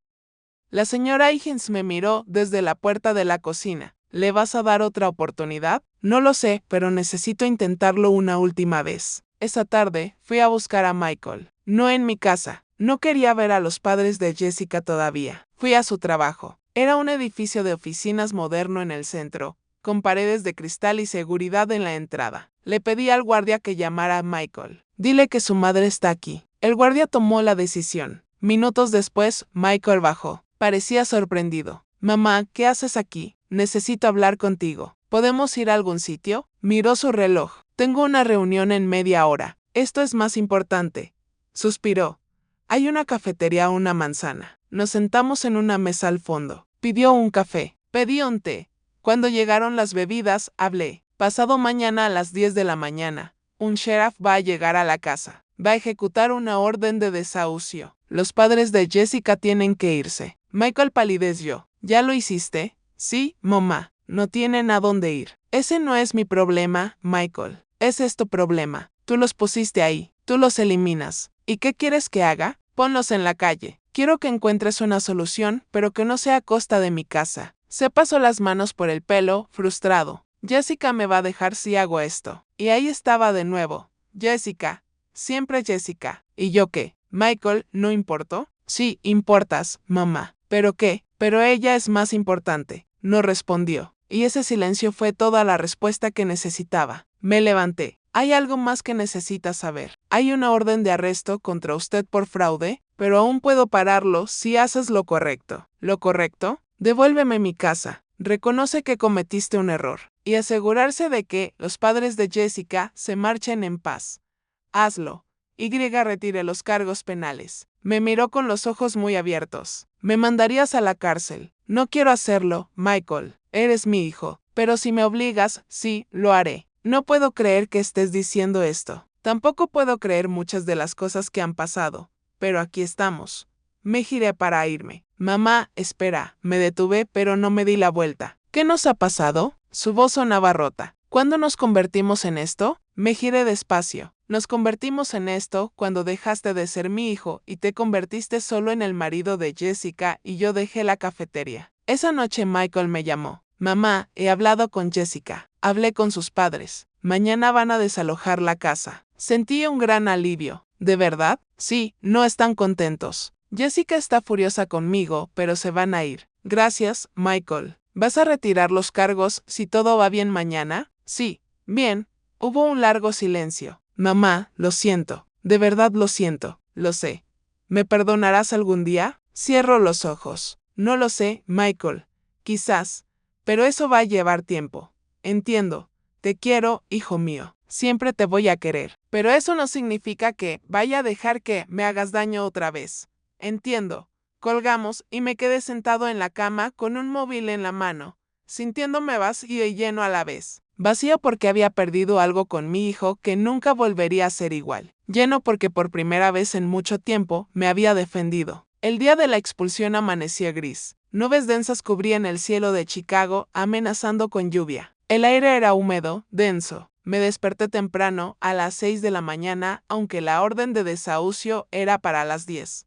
No había podido dormir bien. Me revolví en la cama toda la noche pensando en lo que iba a pasar. En unas horas volvería a mi casa, pero no sabía en qué estado lo encontraría. No sabía qué habían hecho los padres de Jessica con mis cosas, con mis muebles, con mis recuerdos. La señora Higgins preparó café y magdalenas para el desayuno. Tienes que comer algo, Emily. Va a ser un día largo. Intenté comer, pero la comida se me quedó atascada en la garganta. No puedo, señora Higgins. Estoy demasiado nervioso. Lo sé, cariño, pero necesitas fuerzas. Di un sorbo a café. Era caliente, reconfortante. ¿Quieres que vaya contigo? No, esto es algo que tengo que hacer solo. Ella asintió, comprendiendo. Pero si me necesitas, solo llama. Estaré aquí. Gracias. A las 9:30 salí de casa de la señora Higgins. Caminé despacio hacia mi calle. Mi corazón latía tan fuerte que podía oírlo en mis oídos. Cuando llegué a la esquina, vi que ya había un coche oficial aparcado delante de mi casa. Era blanco con letras oficiales en el lateral. El abogado Sinje Davis estaba junto al coche hablando con un hombre uniformado. Debe ser el agente Stevens. Cuando me vio, el abogado se acercó a mí. Señora Parke, buenos días. Buenos días, señor Davis. ¿Cómo te sientes nervioso? Es comprensible. Permíteme presentarte al agente Stevens. Él es quien va a ejecutar la orden. El agente era un hombre de unos 40 años, con bigote y expresión seria. Extendió la mano. Señora Parke, siento que tenga que pasar por esto. Gracias. ¿Sabes si las personas que ocupan la propiedad son conscientes del desahucio? Mi hijo se lo contó ayer. Dijeron que iban a desalojar voluntariamente. Bien, eso facilitará las cosas. Pero bueno, tengo que ejecutar la orden formalmente. Miré hacia mi casa. Las cortinas estaban cerradas. No había señales de movimiento. ¿Siguen ahí? Eso es lo que vamos a descubrir. A las 10 en punto, el agente Stevens llamó a la puerta. Llamó 3 veces fuerte. Agente, la oficina del sheriff abrió la puerta. Esperamos. Nada. Volvió a llamar a la puerta. Tienes una orden de desalojo. Abre la puerta o tendré que forzar la entrada. Finalmente, la puerta se abrió. Frank, el padre de Jessica, estaba allí. Parecía cansado, derrotado. Llevaba una camisa arrugada y vaqueros. Nos vamos, dijo con voz de caballo. ¿Vas a desalojar la propiedad? Sí, estamos terminando de hacer la maleta. Tienes 30 minutos. Frank asintió y se apartó. El agente entró primero, luego el abogado Davis y finalmente yo. Entré en mi propia casa por primera vez en más de medio año y lo que vi me rompió el corazón. Todo era diferente. Las paredes, que había pintado de crema, ahora eran blancas. El suelo de baldosas rojas, que tanto me había esforzado en poner, ahora tenía alfombras encima. El salón, donde ahora estaba mi antiguo sofá de tela floral, tenía ese gran sofá de cuero que había visto por la ventana. La mesa de centro de cristal, una lámpara moderna que no combinaba con nada. En las paredes había fotos de la familia de Jessica. Fotos que no conocía, personas que nunca había visto. Como si mi vida, mi historia, hubieran sido borradas. ¿Dónde están mis muebles? Mi voz salió temblorosa. Frank estaba metiendo cosas en una caja. Los guardábamos en el cobertizo del jardín. Pensábamos que no ibas a volver. El cobertizo, mis muebles, mis recuerdos acorralados en un cobertizo como si fuera basura. Caminé hacia la cocina. Mi mesa de madera, la que yo mismo había pintado, había desaparecido. En su lugar había una mesa de cristal con sillas metálicas. Mi antigua cocina, donde había cocinado miles de comidas para Michael, había sido reemplazada por una nueva y brillante. Incluso los platos habían sido cambiados. Mis tazas astilladas ya no estaban. Mis platos de cerámica con flores. Todo era nuevo, moderno, impersonal. ¿Dónde está la señora Sarah?, preguntó el agente. En el dormitorio haciendo la maleta. Caminé hacia los dormitorios. La que ahora era mi habitación tenía una cama king size que no reconocía. Las cortinas eran diferentes. El armario estaba lleno de ropa que no era mía. En el dormitorio de Michael, el que había sido su habitación de la infancia, encontré a Sarah. Era una mujer de unos 60 años, delgada, con el pelo teñido de castaño y pendientes de perla. Doblaba ropa y la metía en maletas. Cuando me vio, se detuvo. Nos miramos en silencio un momento. Señora Parke, dijo al fin. Su voz era fría. No pensé que fueras a volver. Bueno, he vuelto. Michael nos dijo que estabas muy enferma, que probablemente no despertarías. Michael se equivocaba. Volvió a doblar la ropa con movimientos bruscos. Esto no es justo. No teníamos a dónde ir. Michael nos ofreció esta casa. No hicimos nada malo, salvo vivir en una casa que no era tuya sin mi permiso. No era necesario su permiso. Estabas en coma. Michael tenía derecho, Michael no tenía derecho. Esta casa es mía, solo mía, y lo sabías. Cerró la maleta con fuerza. Jessica tenía razón sobre ti. Eres una mujer egoísta. Esas palabras me golpearon como una bofetada. Egoísta por querer recuperar mi propia casa, por no pensar en tu hijo, por ponerle en esta situación. Jessica está furiosa con él. Su matrimonio es porque si el matrimonio de mi hijo está en problemas, es porque él tomó malas decisiones, no por mi culpa. No entiendes. Lo entiendo perfectamente. Te aprovechaste de mi enfermedad y ahora que he despertado, estás molesto porque tienes que afrontar las consecuencias. Sarah me miró con ojos llenos de rabia. Algún día vas a estar solo. Señora Parke, completamente sola, y va a entender lo que es perderlo todo. Sus palabras quedaron flotando en el aire. El agente Stevens apareció en la puerta. Señora, tiene 20 minutos para terminar de hacer la maleta. Sarah cogió sus maletas y salió de la habitación sin mirarme. Me quedé allí, de pie, en lo que había sido la habitación de Michael, sintiendo un gran peso en el pecho. Salí al patio. Necesitaba aire. Necesitaba ver mi manzano. Pero cuando llegué al patio, me quedé paralizado. El manzano había sido podado, severamente podado. Las ramas que antes llegaban al tejado de la casa ahora eran tocones cortos. No había manzanas, ni hojas verdes, solo ramas desnudas como huesos secos que apuntaban al cielo gris. ¿Qué le has hecho?, susurré. Frank estaba sacando cajas del cobertizo. El árbol crecía demasiado. Estaba en medio. Lo podamos. Estaba en medio. Sí.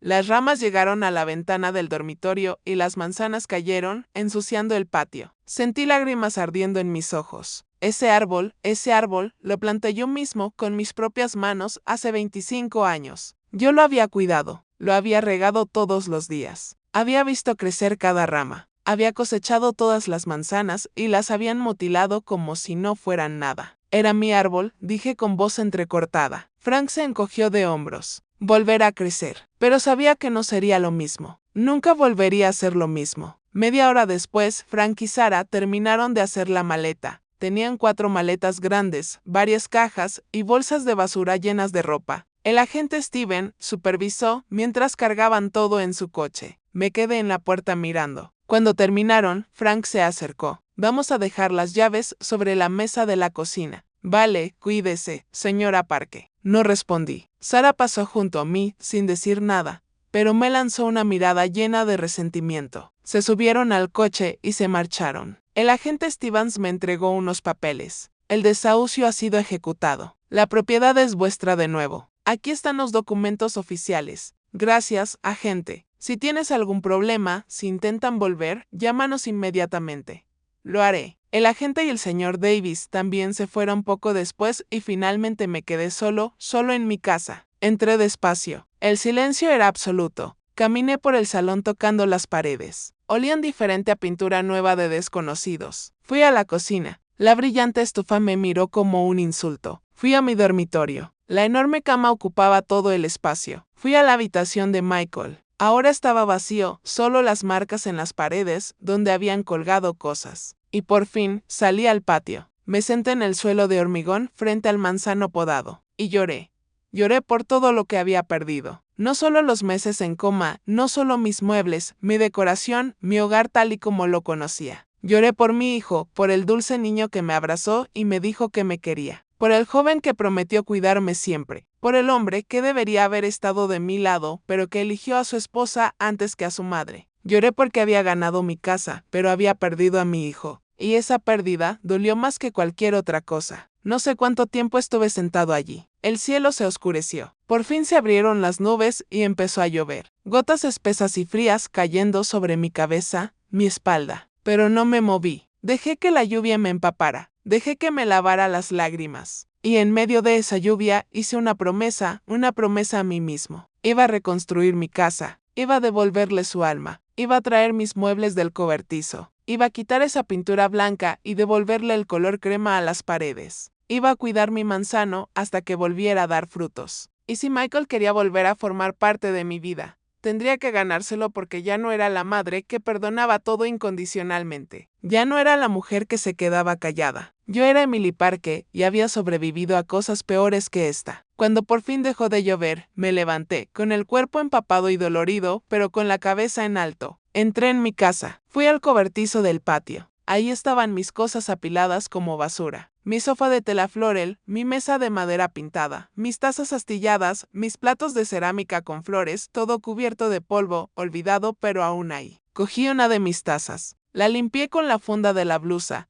La llevé a la cocina. Puse agua para calentar esa cocina nueva que odiaba preparar café. Y me senté en el suelo de la cocina porque aún no había traído mi mesa ni bebido ese café en mi taza vieja. Sabía a hogar, a resistencia, a dignidad. Y en ese momento supe que iba a estar bien. Quizá no hoy, quizá no mañana, pero algún día iba a estar bien. Pasé la primera noche sola en mi casa, no en mi cama. Esa enorme cama que dejaron los padres de Jessica no era mía. No quería dormir allí. Dormí en el sofá de tela florel que había sacado del cobertizo. La limpié lo mejor que pude, la desempolvé con un paño húmedo y me tumbé allí. Era incómodo. Las flores estaban marchitas, los cojines aplastados tras años de uso, pero era mío. Y esa noche, por primera vez en meses, dormí en paz. Al día siguiente, me desperté temprano. El sol apenas estaba saliendo cuando abrí los ojos. La luz entraba por las cortinas viejas que también había rescatado del cobertizo. Me levanté despacio. Mi cuerpo seguía débil, pero cada día me sentía un poco más fuerte. Preparé café en mi vieja cafetera. Usé mi taza astillada. Me senté en mi silla de madera junto a la ventana de la cocina. Y mientras bebía ese café, mirando el patio, donde mi manzano intentaba sobrevivir con sus ramas mutiladas, tomé una decisión. No iba a quedarme en la amargura. No iba a vivir el resto de mi vida recordando lo que me habían quitado. Iba a reconstruir, iba a sanar, iba a perdonar. Pero perdonar no significaba olvidar. Y perdonar no significaba permitir que volviera a ocurrir. Esa mañana llamé al abogado Davis.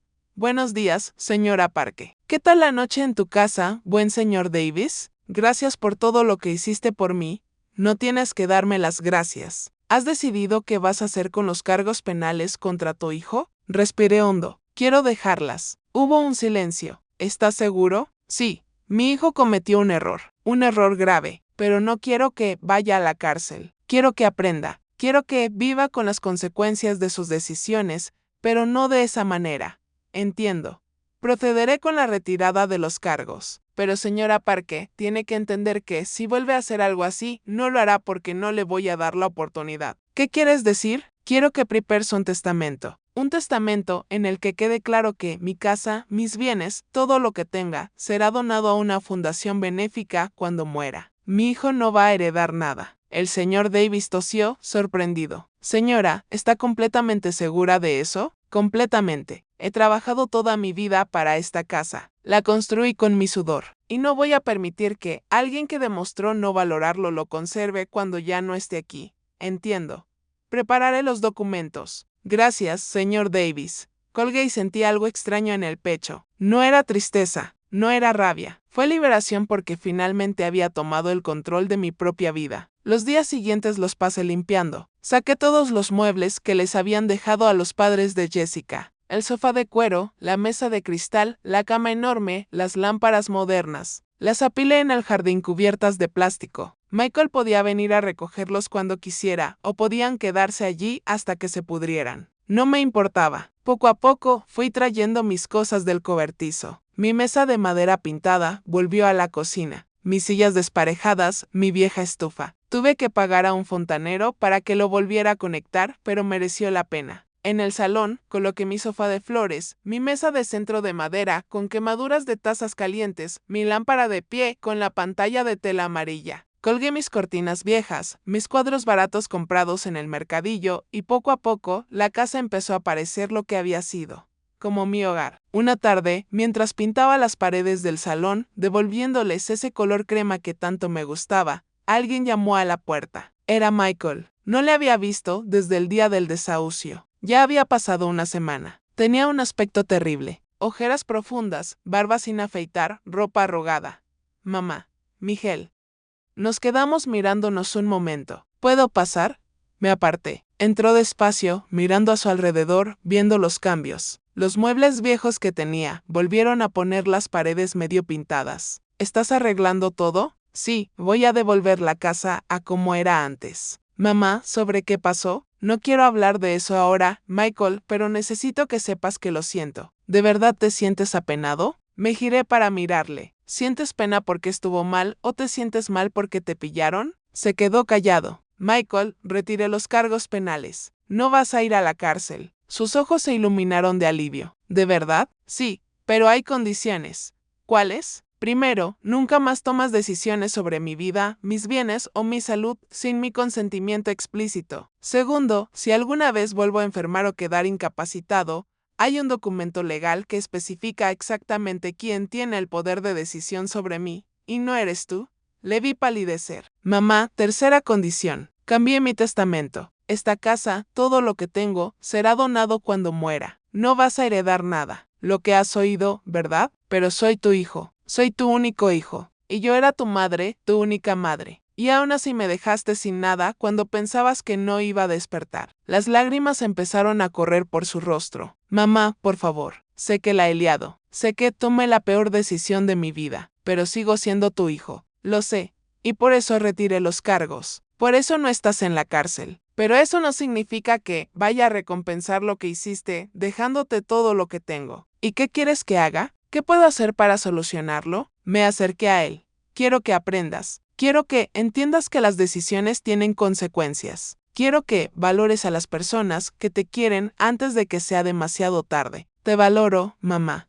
Te amo. Entonces demuéstralo. No con palabras, con acciones. Como tienes que descubrirlo tú mismo. Se quedó allí, de pie en medio de mi salón, llorando como si no le hubiera visto llorar desde que era niño. Y una parte de mí quería abrazarle, quería decirle que todo estaba bien, que le había perdonado por completo. Pero no lo hice porque no estaba bien y el perdón completo tenía que ganarse. Puedes venir a visitarme cuando quieras, dije suavemente, pero ya no soy la madre que dice que sí a todo. Ya no soy la mujer que se sacrifica sin límites. Soy Emily y si quieres una relación conmigo, será en mis términos. Él asintió, secándose las lágrimas. Entiendo. ¿Qué tal las cosas con Jessica? Su rostro se ensombreció.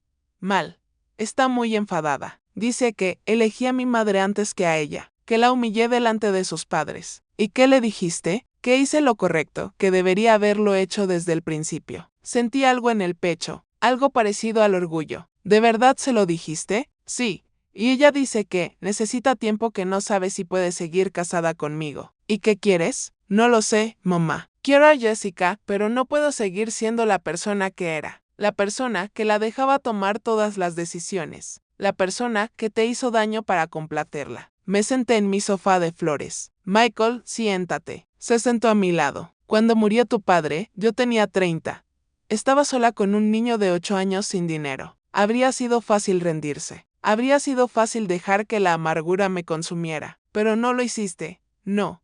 Porque decidí que iba a ser más fuerte que mis circunstancias. Decidí que iba a construir una vida digna para ti y para mí. Le miré directamente a los ojos. Ahora estás en un momento similar. Tienes que decidir qué tipo de hombre quieres ser. Un hombre que se deja manipular o un hombre que toma sus propias decisiones, aunque sean difíciles. Y si Jessica me deja, entonces no era la persona adecuada para ti. Pero la quiero. El amor no es suficiente, Michael. También necesitas respeto. Necesitas que tu pareja te valore como persona, no solo como proveedor o como extensión de sí misma. Se quedó en silencio, pensando, ¿querías a papá? Sonreí tristemente muchas veces. Pero lo que más valoro de nuestra relación no es solo el amor. Era respeto mutuo. Era que nunca me pidió que dejara de ser quien era. Y nunca se lo pedí a él.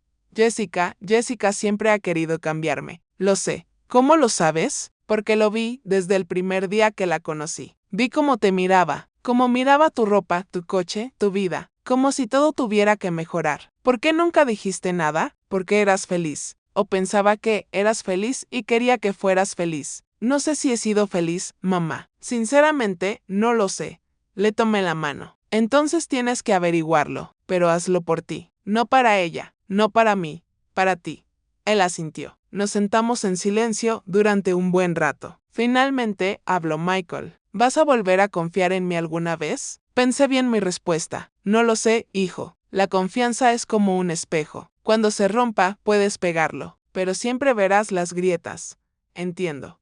Pero eso no significa que no podamos intentarlo. Simplemente significa que va a llevar tiempo. ¿Cuánto tiempo? No sé. Quizá meses, quizá años. Quizá nunca vuelva a ser como antes. Pero podemos construir algo nuevo, algo diferente, quizá algo mejor, si ambos estamos dispuestos a trabajar en ello. Se levantó. Gracias, mamá, por no mandarme a la cárcel, por darme otra oportunidad. Eres mi hijo. Siempre tendrás oportunidades conmigo, pero ya no tendrás pases libres. Sonrió débilmente. Entendido.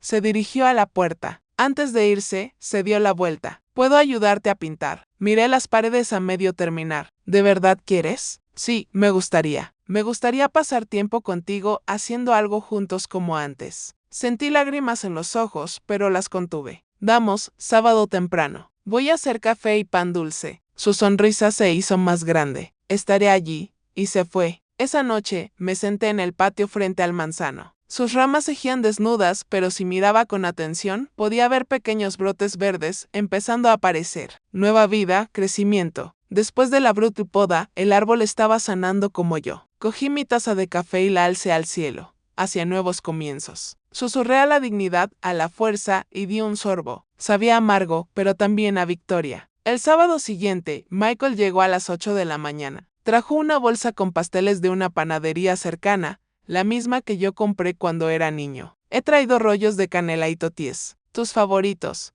Sonreí. Gracias.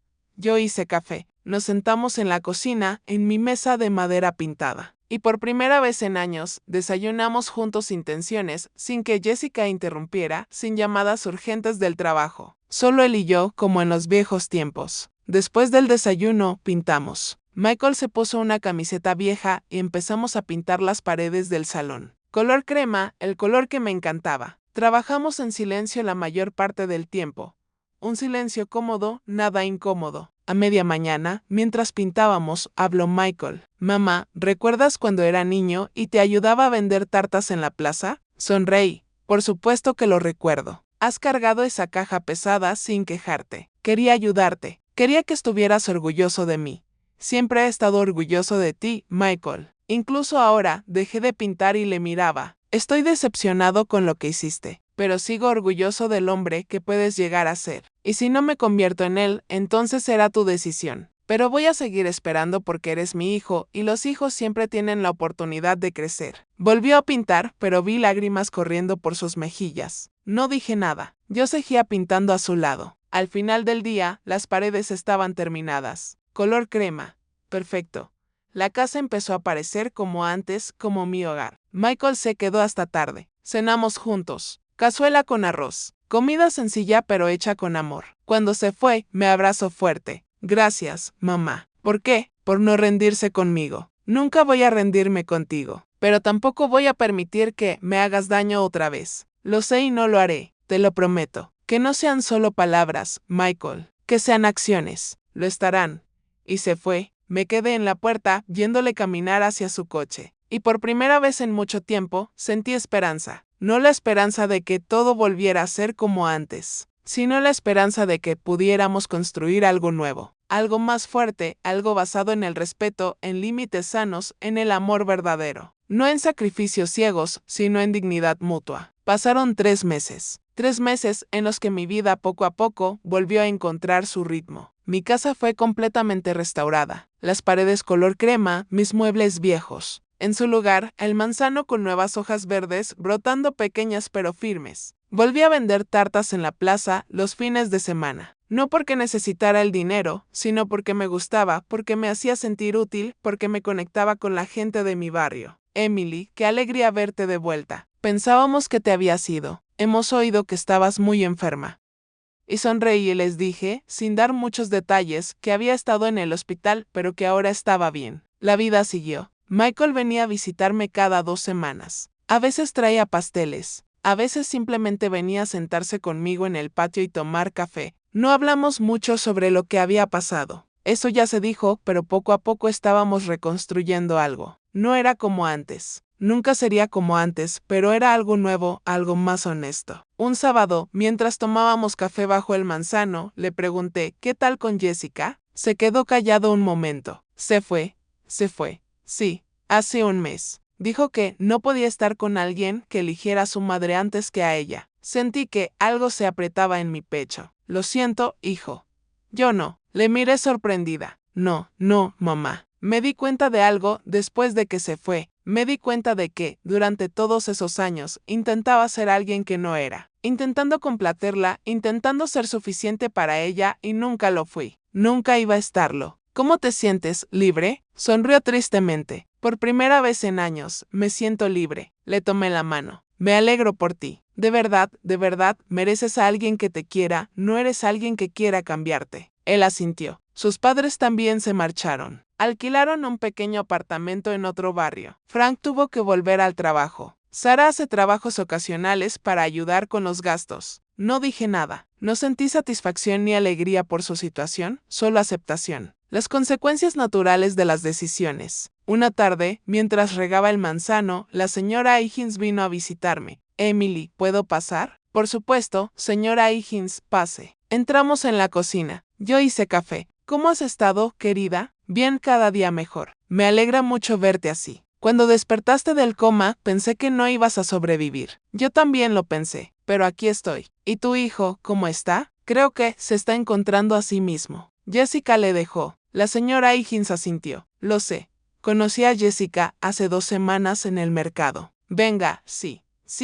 Parecía diferente, más delgada y con el pelo despeinado. Nada que ver con la Jessica que conocíamos. ¿Habéis hablado un poco? Me dijo que vivía con sus padres, que Michael la había decepcionado, que no podía creer que él la hubiera puesto en esa situación. Di un sorbo a café. ¿Y qué le dijiste? Le dije que las decisiones tienen consecuencias y que quizá debería haberlo pensado antes de llevarse la casa de su suegra. No pude evitar sonreír un poco. ¿De verdad se lo dijiste? Por supuesto, alguien tenía que decírselo. La señora Higgins me guiñó un ojo. 2 semanas después, recibí una llamada. Era un número que no reconocía, pero respondí. Señora Emily Parke. Sí, soy yo. Soy la señorita Thompson del hospital donde fue ingresada. Le llamo porque hemos estado revisando su caso y nos gustaría hacerle algunas preguntas. ¿Preguntas sobre qué? Sobre las decisiones médicas que se tomaron durante tu coma y sobre quién las autorizó. Sentí un escalofrío. ¿Qué tipo de decisiones? Bueno, según nuestros registros, su hijo firmó varios documentos autorizando tratamientos y procedimientos. Pero ahora que hemos revisado los archivos, nos damos cuenta de que algunos de esos documentos tienen irregularidades. ¿Qué tipo de irregularidades? Preferiría no hablar de ello por teléfono. ¿Podrías venir al hospital esta semana? Sí, puedo ir.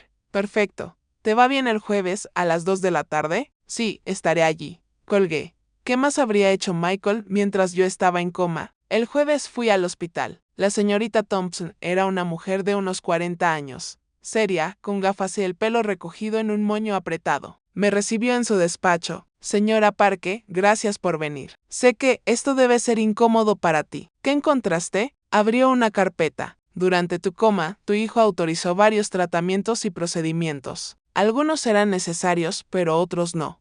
¿Cuáles? Por ejemplo, autorizó la suspensión de ciertos tratamientos de rehabilitación temprana. Tratamientos que habrían ayudado a prevenir la atrofia muscular y habrían facilitado tu recuperación. Sentí la sangre subirme a la cabeza. ¿Por qué haría eso? Thompson me miró con compasión. Según las notas de la enfermera, tu nuera presionaba para que te dejaras ir en paz, no para prolongar tu sufrimiento innecesariamente, pero yo no estaba sufriendo. Estaba en coma. Lo sé, y por eso estamos revisando el caso. También descubrimos que tu hijo intentó acceder a tu seguro de vida mientras estabas inconsciente. ¿Mi seguro de vida? Sí. Tienes una póliza pequeña, $20,000. Tu hijo intentó cobrarlo, argumentando que no tenías ninguna posibilidad de recuperación, pero la compañía de seguros se negó porque seguías vivo. Me quedé sin palabras. Michael intentó cobrar mi seguro mientras yo luchaba por mi vida. ¿Hay alguna acción legal que quieras emprender?, preguntó la señorita Thompson. Cerré los ojos. No, ya hice lo que tenía que hacer. Ya he puesto límites, pero gracias por informarme. ¿Estás seguro? Sí, la vida ya se encarga de dar las lecciones necesarias. No le dije nada a Michael sobre lo que la señorita Thompson me había contado. No porque quisiera protegerle, sino porque ya no importaba. Ya había tomado las decisiones que tenía que tomar. Ya había puesto los límites que necesitaba. Y la vida ya estaba haciendo su trabajo. Supe por la señora Higgins que Jessica tuvo que vender sus joyas. Las joyas que tanto le gustaba presumir. Los pendientes de oro, el collar de perlas, el reloj caro, todo se vendió para ayudar a sus padres a pagar el alquiler. También supe que Michael había sido despedido de su trabajo. No por mal desempeño, sino porque la empresa estaba recortando personal y él, sin el apoyo de Jessica, sin la apariencia de éxito que ella exigía, había sido uno de los primeros en la lista. No sentía alegría al escuchar estas cosas, solo comprensión. El karma es simplemente la vida respondiendo a nuestras decisiones. Un domingo por la tarde, Michael vino a visitarme. Parecía cansado pero más tranquilo que antes. Mamá, he perdido mi trabajo. Sé cómo me lo dijo la señora Higgins. Nos sentamos en el patio. El manzano ahora tenía ramas llenas de hojas. Todavía no había manzanas, pero parecía estar vivo y fuerte. ¿Qué vas a hacer? No sé. Estoy buscando otro trabajo. Pero mientras tanto, yo vendo algunas cosas, simplificando mi vida. ¿Qué opinas de eso? Sinceramente, bien. Me di cuenta de que tenía muchas cosas. No necesitaba las cosas que compraba para impresionar a Jessica, para impresionar a sus padres y parecer más exitosos que yo. Y ahora solo quiero vivir honestamente, trabajar duro, ser mejor persona, mejor hijo. Le miré. Estás creciendo, Michael. Tenía que caer primero. A veces es necesario. Dio un sorbo a su café. Mamá, sé que cambiaste tu testamento. Sé que no voy a heredar nada. Así es. Y está bien. Entiendo.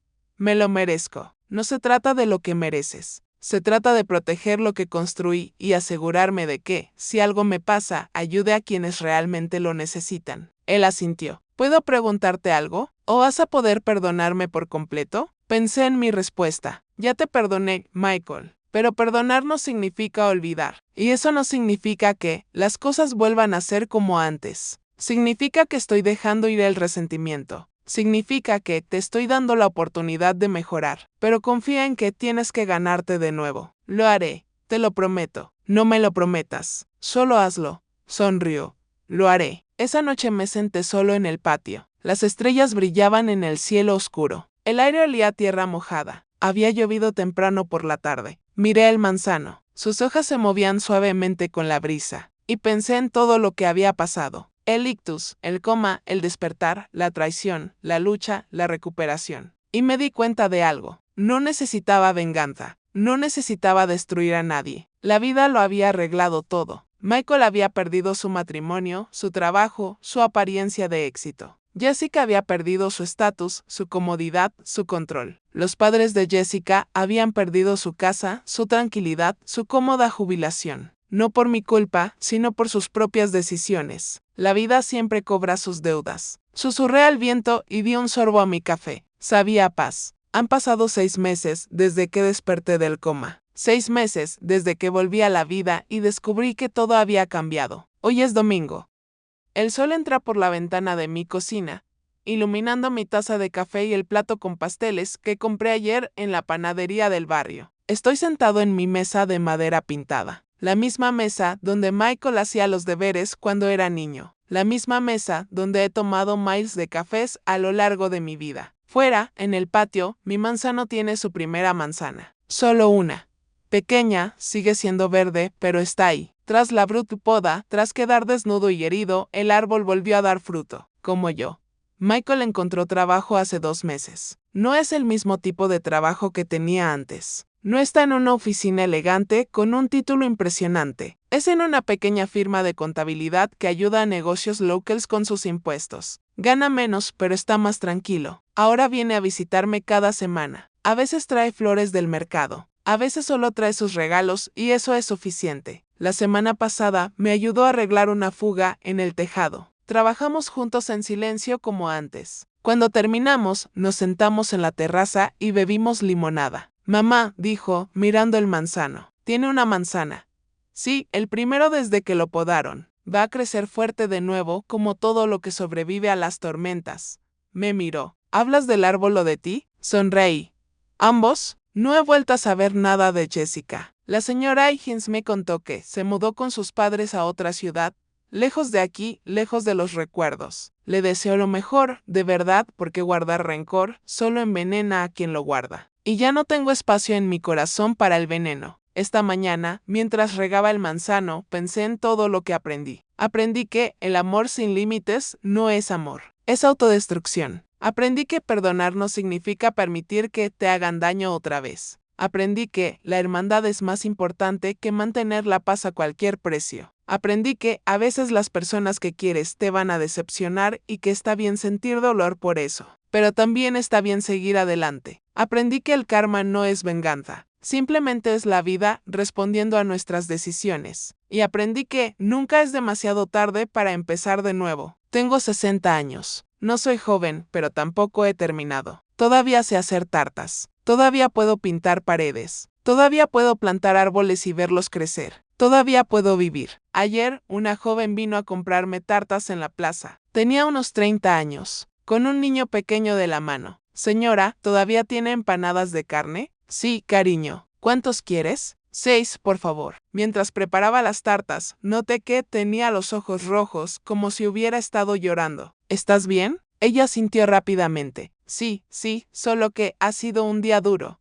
Le di las tartas. La vida es dura a veces, pero siempre pasa. Siempre. Me miró con ojos brillantes. ¿Lo crees? Lo sé porque yo también he tenido días difíciles, muchos. Pero aquí estoy. Sonrió débilmente. Gracias, señora. De nada, cariño. Cuídate. Se fue con su hijo y yo seguí pensando. Quizá esa sea mi nueva misión en esta vida, para recordar a la gente que los días duros pasan, que las tormentas terminan, que después de la oscuridad siempre hay luz. Esta tarde, Michael viene a comer. Voy a preparar su plato favorito, una cazuela con arroz. Nos sentaremos en la mesa de la cocina como antes y hablaremos de cosas sencillas sobre la vida, sobre el futuro. No vamos a hablar del pasado que ya se ha dicho. Vamos a construir algo nuevo, algo basado en el respeto, la honestidad, los límites saludables. Y quizá algún día volvamos a tener una confianza total. O quizá no. Pero está bien porque lo importante es no volver a ser como antes. Lo importante es ser mejores de lo que éramos. Si estás escuchando esta historia, si has llegado hasta aquí, quiero que sepas algo. No importa lo oscuro que sea tu día. No importa quién te haya traicionado. No importa lo perdido que te sientas. Siempre hay una salida. Siempre hay una forma de empezar de nuevo. Desperté de un coma y descubrí que me habían quitado todo. Mi casa, mi dignidad, mi lugar en el mundo. Pero no me rendí.